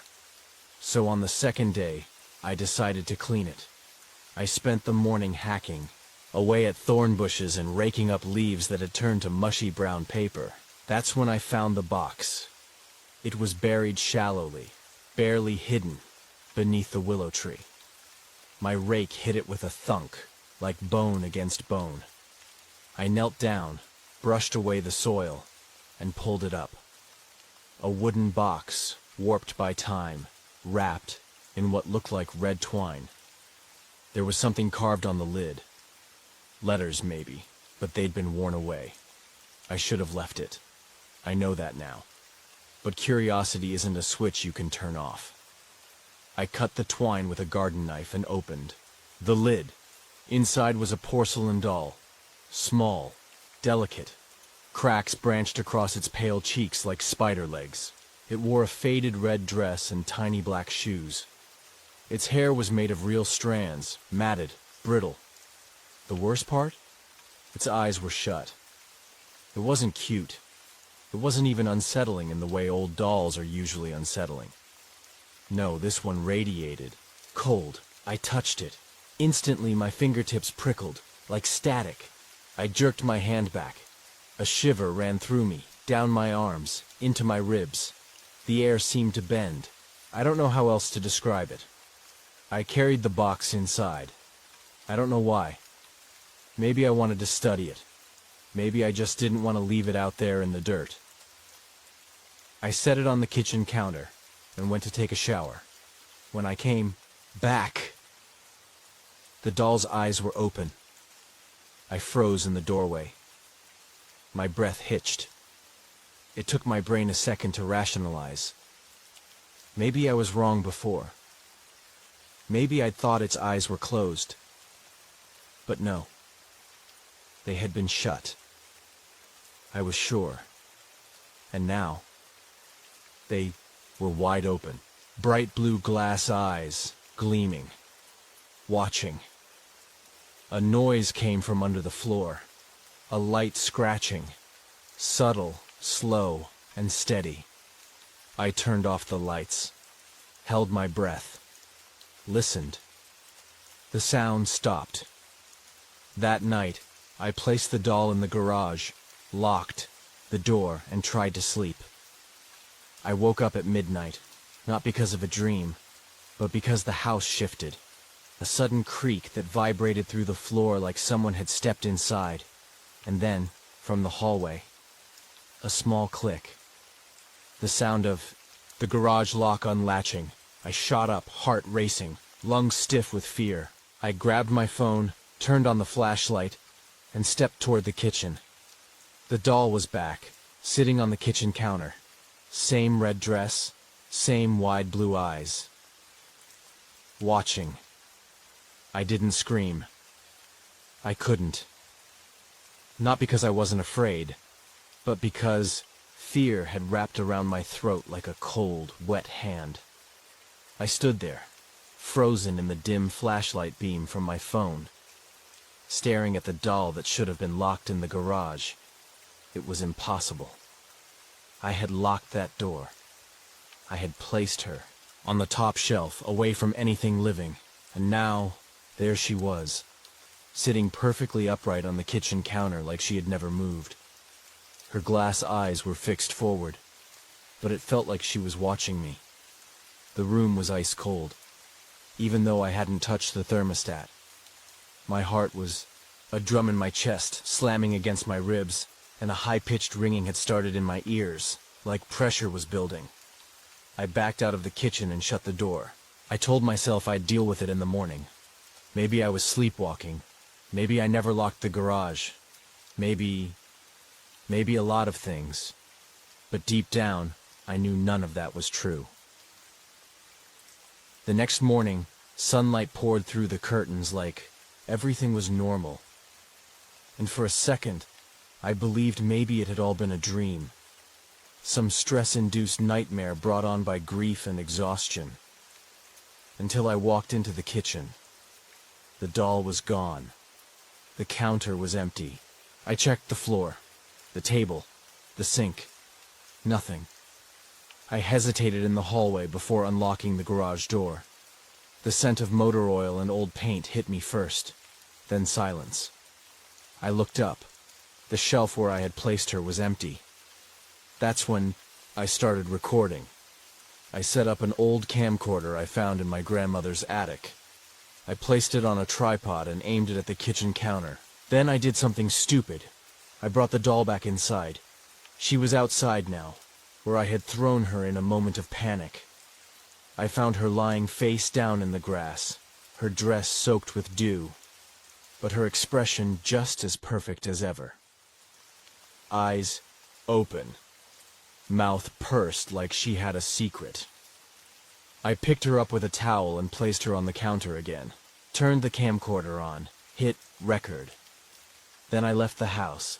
I stayed out all day, went into town, got a coffee, read a book in the park, pretended I wasn't being haunted by a dead girl's toy. When I came back after sunset, I was almost excited to prove I wasn't crazy. I rewound the tape and pressed play. For hours, nothing happened. The doll sat still. The wind rustled the curtains behind her. The shadows shifted as the sun moved. I fast-forwarded. Then, just after midnight, the camcorder screen flickered. Static buzzed, and when it cleared, the doll was no longer sitting on the counter. She was gone. The camera didn't catch her moving. She just vanished between frames. 1 second there, the next, missing. I pressed pause. The hair on the back of my neck lifted. I turned slowly and saw her, sitting on the edge of the hallway table, right behind me. Eyes wide, smile slightly different, tilted, like she was pleased. That night, I didn't sleep.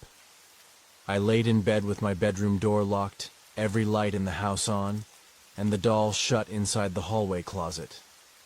I wrapped her in a towel again, this time tying it with duct tape, and stuffed her behind a box of old tax records. Still, I didn't sleep. At exactly midnight I heard it, the click of the closet door opening. No footsteps, no creaking, just that one decisive sound. Then came the second noise, soft, slow, and awful. The sound of a small body being dragged across the wooden floor. I couldn't move, not even to cry. At dawn, I finally worked up the nerve to get out of bed. The sun made everything look so harmless. Golden light spilled over the hallway, the floors warm under my bare feet. The closet door was wide open. The towel lay empty, unfurled like a discarded skin. And the doll? She was sitting on my pillow, right where my head had just been. I called animal control. Not because of the doll, but because my dog Milo had gone missing. He was a 10-year-old golden retriever who hated being alone. But after I brought that thing inside, he started acting strange, refusing to come into the house, barking at empty corners, whimpering when I approached the willow tree. The night before, I left food for him on the porch. He never touched it, and now he was gone. The man from Animal Control asked if there were coyotes in the area. I told him I didn't know. What I didn't tell him was this. The doll smelled like wet fur when I found her that morning, like something had licked her clean.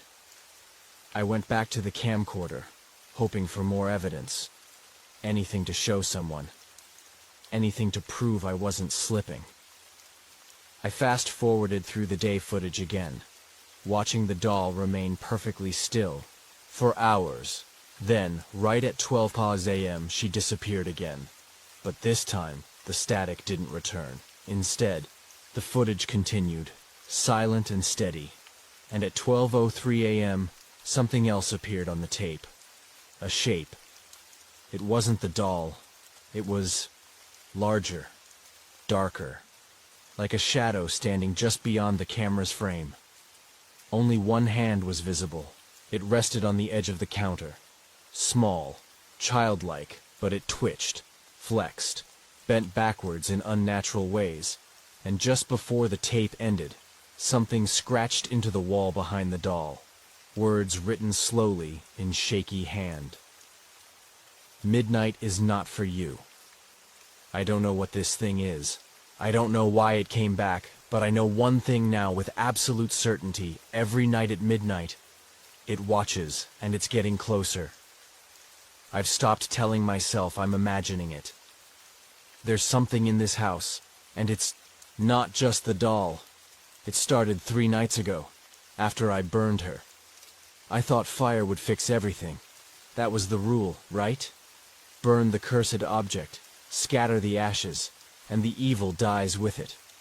But fire doesn't kill what's already dead. The doll didn't scream or crack. She just melted. Not like porcelain, like wax. She folded in on herself without resistance, her little red dress crumpling, her eyes bubbling until they burst in tiny pops. I watched the whole thing from behind the fire pit. I even laughed. Short, bitter relief. Then I buried the ashes beneath the willow tree, in the same spot I found her. I should have known better. At exactly 3:07 a.m., I heard it. Alyssa, a whisper, not from a dream, not in my head, from under the bed. The next night, the whispering came again. I didn't even have to be asleep. I was reading with the lights on, trying to keep my thoughts from spiraling. At 3:07 a.m., the bedroom, light flickered twice, then came the voice, closer. Alyssa, come play. My spine stiffened. It was a child's voice, but wrong. Hollow. Echoing like it was being played through a broken cassette. And when I leaned down, just barely, toward the edge of my bed, a tiny hand reached out from underneath. Pale. Bent. Smiling. I screamed. Fell backward. Crawled until I hit the door. When I turned on every light in the room, the hand was gone, but my blanket had been pulled halfway under the bed, like it had been used to drag something. I didn't sleep that night. Instead, I opened my laptop and started searching everything I could. Porcelain dolls, midnight hauntings, whispering spirits, cursed heirlooms. It watches at midnight. At first, I found the usual urban legends. Silly. Articles, clickbait ghost stories. Then I found a forum thread. Old. From 2009. The post title stopped me cold. Anyone heard of the whispering game? My cousin's doll used to play it. She's gone now. I clicked it. The post was short. Panicked. It described a game played between children. Something that involved placing a doll at the foot of your bed and whispering your name into its ear at midnight. Then, if it accepted, the game would begin. Every night after, at 3:07 a.m., you'd hear it call your name. If you answered back, it would come closer. If you played long enough, it would try to trade places with you. The post ended abruptly, mid-sentence. There were no replies. I checked the user's profile. Last active, July 15th, 2009. The same day the post was made. The next morning, I received a voicemail. No caller ID, no audio, just static. But when I played it in reverse, slowed down, I heard my name, whispered 12 times. I went to the attic after that. My grandmother was a hoarder of memories, and I needed answers. The room smelled like mold and old perfume. Boxes stacked to the ceiling, yellowed photographs, a rocking chair draped in a lace blanket that had started to rot. And then, on the far side, an old trunk, locked, but barely. Inside, I found something that chilled me more than the whispers. A notebook, handwritten. On the first page, do not talk to her after midnight. It belonged to my grandmother. The entries inside were dated back to 1951. She spoke of her sister, Isabel, who had found the doll while digging in the garden, how she started talking to it. laughing alone, saying things like, "She watches, so I don't have to be afraid." The entries got darker. Isabel says she doesn't sleep anymore. Says the girl whispers secrets from the floor. She won't eat. Keeps asking me to join the game, but she won't tell me the rules. I buried the doll while she slept. Isabel woke up screaming. She said now she's stuck watching. 3 nights now, and Isabel won't speak. Just stares at the wall. I saw her shadow move when she didn't. Then, the final entry. I buried the doll again. This time, deeper. I heard Isabel whispering my name from inside the mirror. I've covered all of them. I think it's still watching me. God help whoever digs it up next. Last night, I covered the mirrors too. But when I passed by one accidentally, just one, I saw a second reflection, smiling behind mine, and in its hand. It held the doll. Now every night at 3:07 I hear the whispers. They're not just under the bed anymore. They come from the walls, the sink, the hollow vents. Alyssa, come play. You can be the watcher now. 12 nights. Just 12. Then you'll see her. I found marks behind my bedroom door this morning. Tiny carvings, like someone had been keeping count. 5 tallies, which means I have 7 nights left. 7 nights until I either give in or find a way to end this. Because I'm not just being watched anymore, I'm being invited. And part of me wonders, what happens if I say yes? I've stopped counting the nights. Not because I've lost track, but because something inside me is beginning to change. The fear is still there, cold, gnawing, but it's being replaced with something worse. Curiosity. And last night, she spoke back. It began like the others. I waited in bed, every muscle tense, phone recording beside me on the nightstand. At exactly 3:07 a.m. the lights dimmed, not flickered, dimmed. Like someone was gently pressing down on the brightness of the world. The air turned syrupy thick, the kind of pressure you feel deep underwater. Then the whispering came. Alyssa. But this time, I whispered back. Just one word.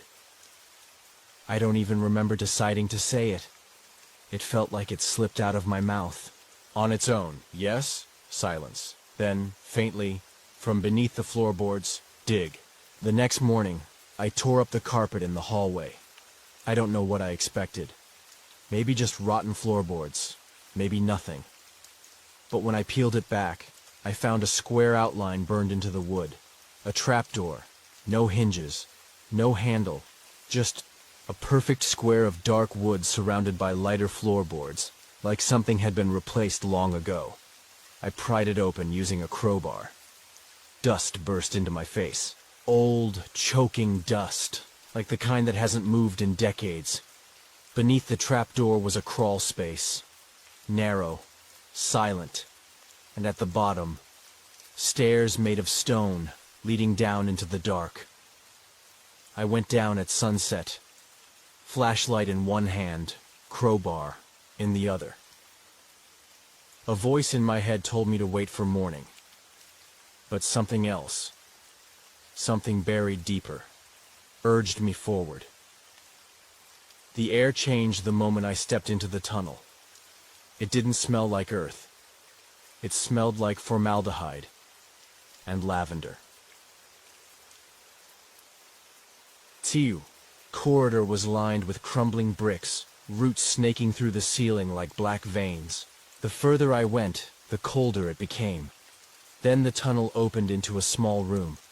The walls were covered in carvings, scratched symbols I couldn't read, jagged lines looping around in endless circles.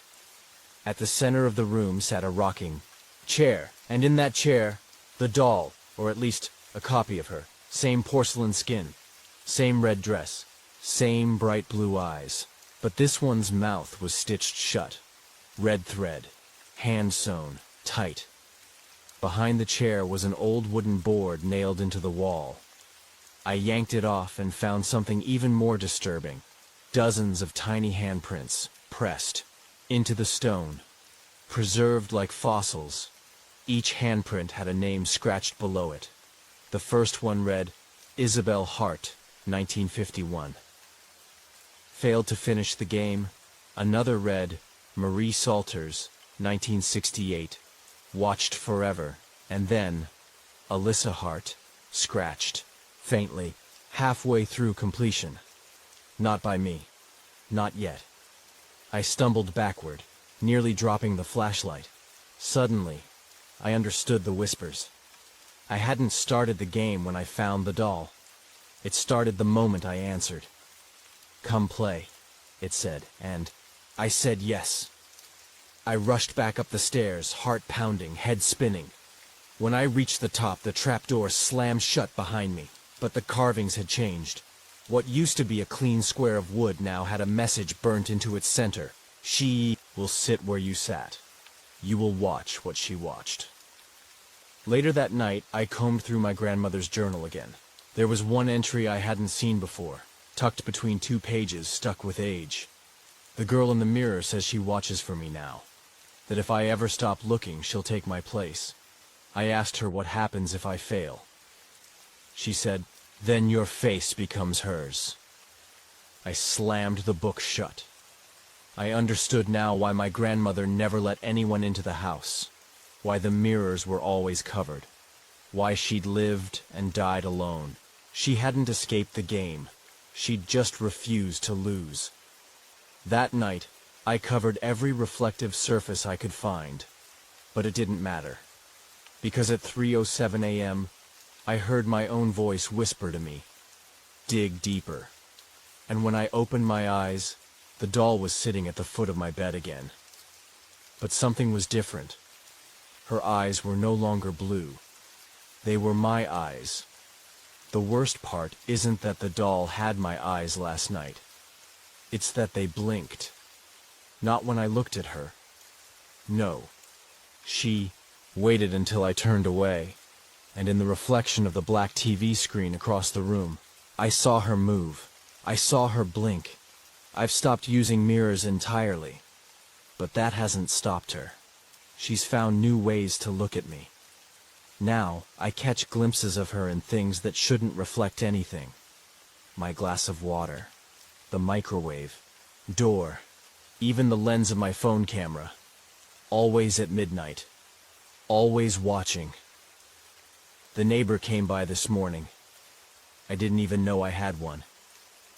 He stood at the edge of the front yard, weathered and hunched, with a face that looked like it had been carved from bark. He didn't step past the willow. Name's Wesley, he said, his voice as dry as dust. Used to know your grandmother. I didn't answer. He squinted up at the attic window. Then he said something that made the blood drain from my face. She started counting you, hasn't she? I stepped outside. What did you just say? He didn't look at me. Just kept his eyes on the attic. You've seen the marks? The scratches on the wall? I nodded slowly. 11. Last night made 11. He sucked his teeth. 12's the end. Once she counts you 12 times, you either become the watcher, or you become the watched. What does that even mean? He finally looked at me then, eyes milky and gray. She doesn't want to hurt you, he said. She wants to replace you. Wesley told me he'd seen it before. Said his brother went through the same thing back in '84 after digging something up behind their shed. A doll. Not the same one, but close. Same face. Same blue eyes. Same cracked porcelain smile. He lasted 10 nights, Wesley said. The 11th, we found him sleepwalking out in the woods, speaking backward, holding that damn doll to his chest like a child. And the 12th? He didn't make it. Just vanished. And now every winter when the trees go bare, I see him in the attic of this house. standing in the window at midnight, watching. He pointed again. "You should go up there," he said. "See who's watching now." Then he turned and left. I waited until sunset before I found the courage to open the attic door. The stairs groaned under each step like they were warning me. The air grew colder the higher I climbed. My breath fogged. Dust floated in golden beams like disturbed snow. The attic looked untouched. Cobwebs, boxes, and an old rocking horse tipped on its side. But the window was wide open. The night air bled through it, carrying the smell of wet dirt and lavender. And sitting on the windowsill, legs dangling over the edge, the doll. Only now, she wasn't alone.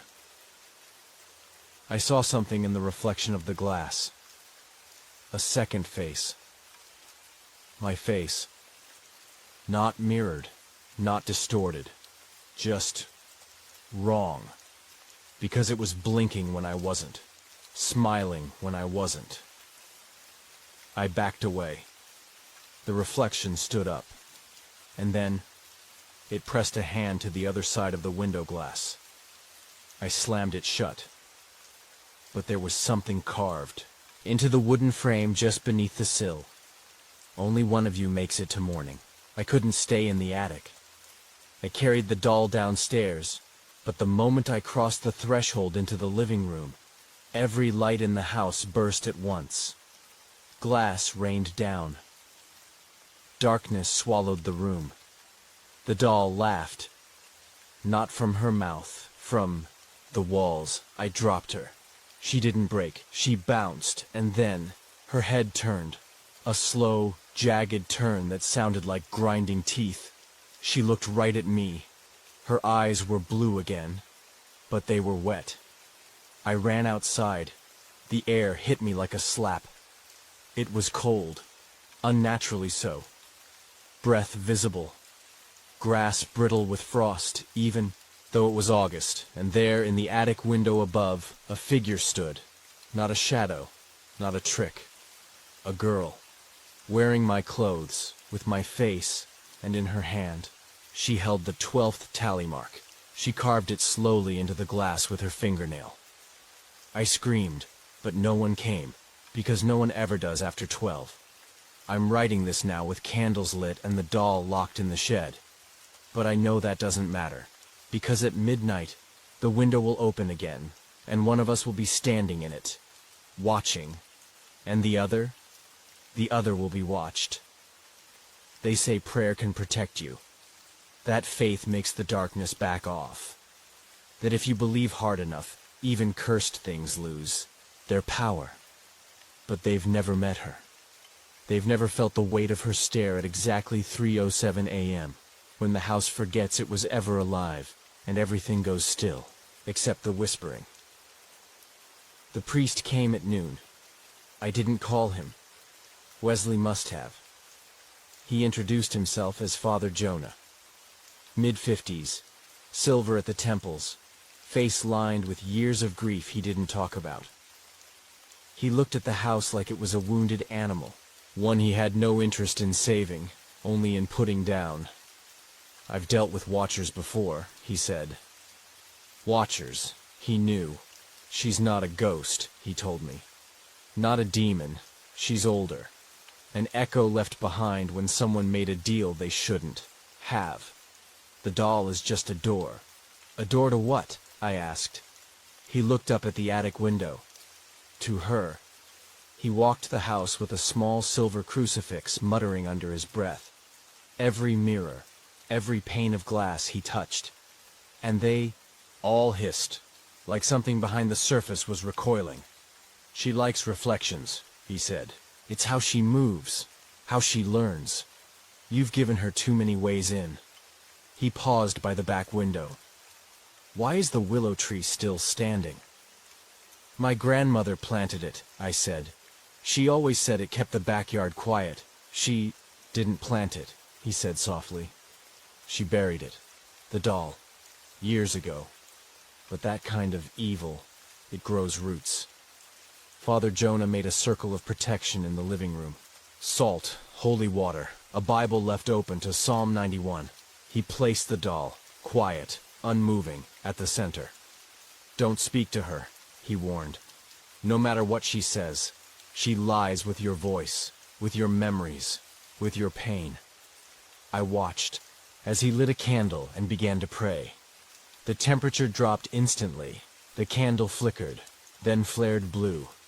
The doll's eyes snapped open. You're not him. The voice wasn't mine, or his. It was a child's voice layered beneath something deep and ancient. She began to rise, without moving. Just floating. The crucifix shattered. The Bible burst into flames.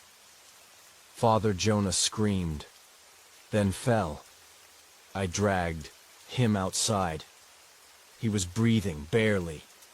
His skin blistered like he'd been standing in a fire, and his eyes rolled beneath their lids. She showed me, he whispered. What's on the other side? The Watchers, the ones who didn't make it. He gripped my wrist with terrifying strength. Run!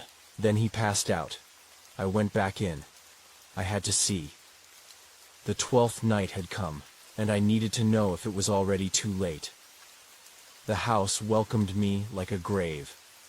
Cold, quiet. And in the hallway leading to my bedroom, 12 tiny doll footprints burned into the floor. They led to my mirror, and there, waiting inside the glass, was me. But not me. Not anymore. This reflection smiled when I frowned, tilted her head in slow, unnatural jerks. And behind her, dozens, no, hundreds, of children stared back, blank-eyed, silent, watching, all with one thing in common. They had no reflections of their own. Then the reflection reached out, not toward me, into the glass. She carved something backward across the inside of the mirror. One must watch. One must go. I turned and ran, back to the attic, back to the place where this all started. The trapdoor was already open. Candlelight flickered below, and on the final step sat the doll, smiling wider than ever before. In her lap, a needle, a thread. Red. I didn't plan to speak, but I heard myself say it. I'm ready. The room went black, and then she showed me. I saw the first girl, the real girl, the one who made the first deal long ago. She had been dying, alone, forgotten, and something behind the mirror whispered a promise. If you watch for me, I'll never let you be forgotten again. She said yes, and became the first watcher. But watching is a prison, and the only way out is to find someone else to take your place. The doll was a vessel, a mask, each stitch in its mouth, a name traded, each pair of eyes taken, each tally mark earned. And now, it was my turn. I woke up in the attic, lying flat on the cold wooden floor. The candle was gone. The doll was gone. But carved into the floor, beside me, 12. It's midnight now. I can't sleep. I don't want to sleep. Because I know if I do, she'll take my place. Or maybe I've already taken hers. The mirror in my bedroom shows nothing but darkness now. No reflection. No face. Just eyes staring back. And behind them, a smile. I haven't looked in a mirror in 3 days. I can't. Because I don't know if the reflection staring back will still be me. When I woke this morning, something had changed. The air felt thinner, like it had passed through lungs that weren't mine. The house was still, too still. Not the stillness of peace, but of something watching, holding its breath, waiting for me to move. All the windows were open. I never opened them, and scratched into the kitchen table in looping childlike scrawl. Tonight you choose. Beneath the words, 12 small handprints, One for every night I survived. One for every step closer to her. I found the doll again in the bedroom, not where I'd left her. She sat on my pillow, head tilted, eyes wide and glassy. But behind the glass I saw motion, flickering, like something pressed up against the inside, trying to get out. Her lips were no longer stitched shut. They moved slightly, whispering my name over and over. Alyssa, Alyssa, Alyssa. The attic trapdoor was open again. This time, I didn't hesitate. I climbed down, slowly, every step humming with that electric, awful feeling like I was being pulled towards something. The stone room had changed. No longer dusty and cold. Now it was warm, breathing. Candlelight danced around the walls, illuminating dozens of dolls, each one with a name carved into its back, each one with different eyes, some closed, some wide open, some crying. In the center, the original doll, the one with my eyes. She stood now, no longer still, no longer small. She was my height, wearing my face, and when I looked into her eyes, I saw everything. The watchers, all of them, children, teenagers, adults, frozen in mirrors, in windows, in doll eyes. All those who said yes, all those who whispered back. They weren't dead. They were trapped, in the same way I would be if I chose wrong. She stepped forward, spoke in my voice, but hollow, slow, echoed like the words had to crawl their way out. One of us must watch, one of us must stay. You choose. I don't know where the choice came from. Maybe it was always part of the game. Maybe that's why 12 marks mattered. It was never about fear. It was about acceptance, surrender, understanding the horror fully and still choosing. Because the deal was always clear. Trade freedom for watching. Trade watching for freedom. She reached out her hand to me, palm up, skin perfect, seamless. But beneath her, the shadows trembled. The dolls in the walls all turned their heads to stare. She was offering me a way out, a chance to live. But there was a cost. Someone else would have to take my place. Someone innocent, someone unaware, someone who didn't deserve it. I turned away, looked at the candlelight flickering on the walls, at the dolls, all holding their breath, and I said, no. The attic pulsed with sound, not screams, wails, grief, anger, disbelief. The doll's face twisted. My own smile curled into a snarl.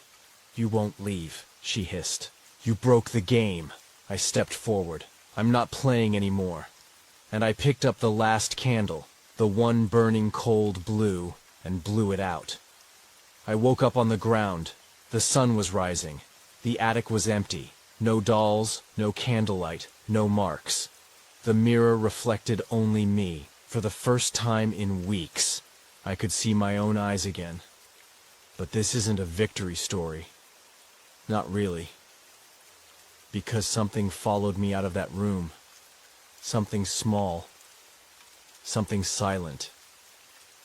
Every night at 3:07 a.m., my phone vibrates, even if it's off. And every morning, when I check it, there's a new picture of me, asleep, from the corner of the room. I never see who takes it. I never hear the camera. But I know she's still watching, and one day soon, I may have to watch for her again.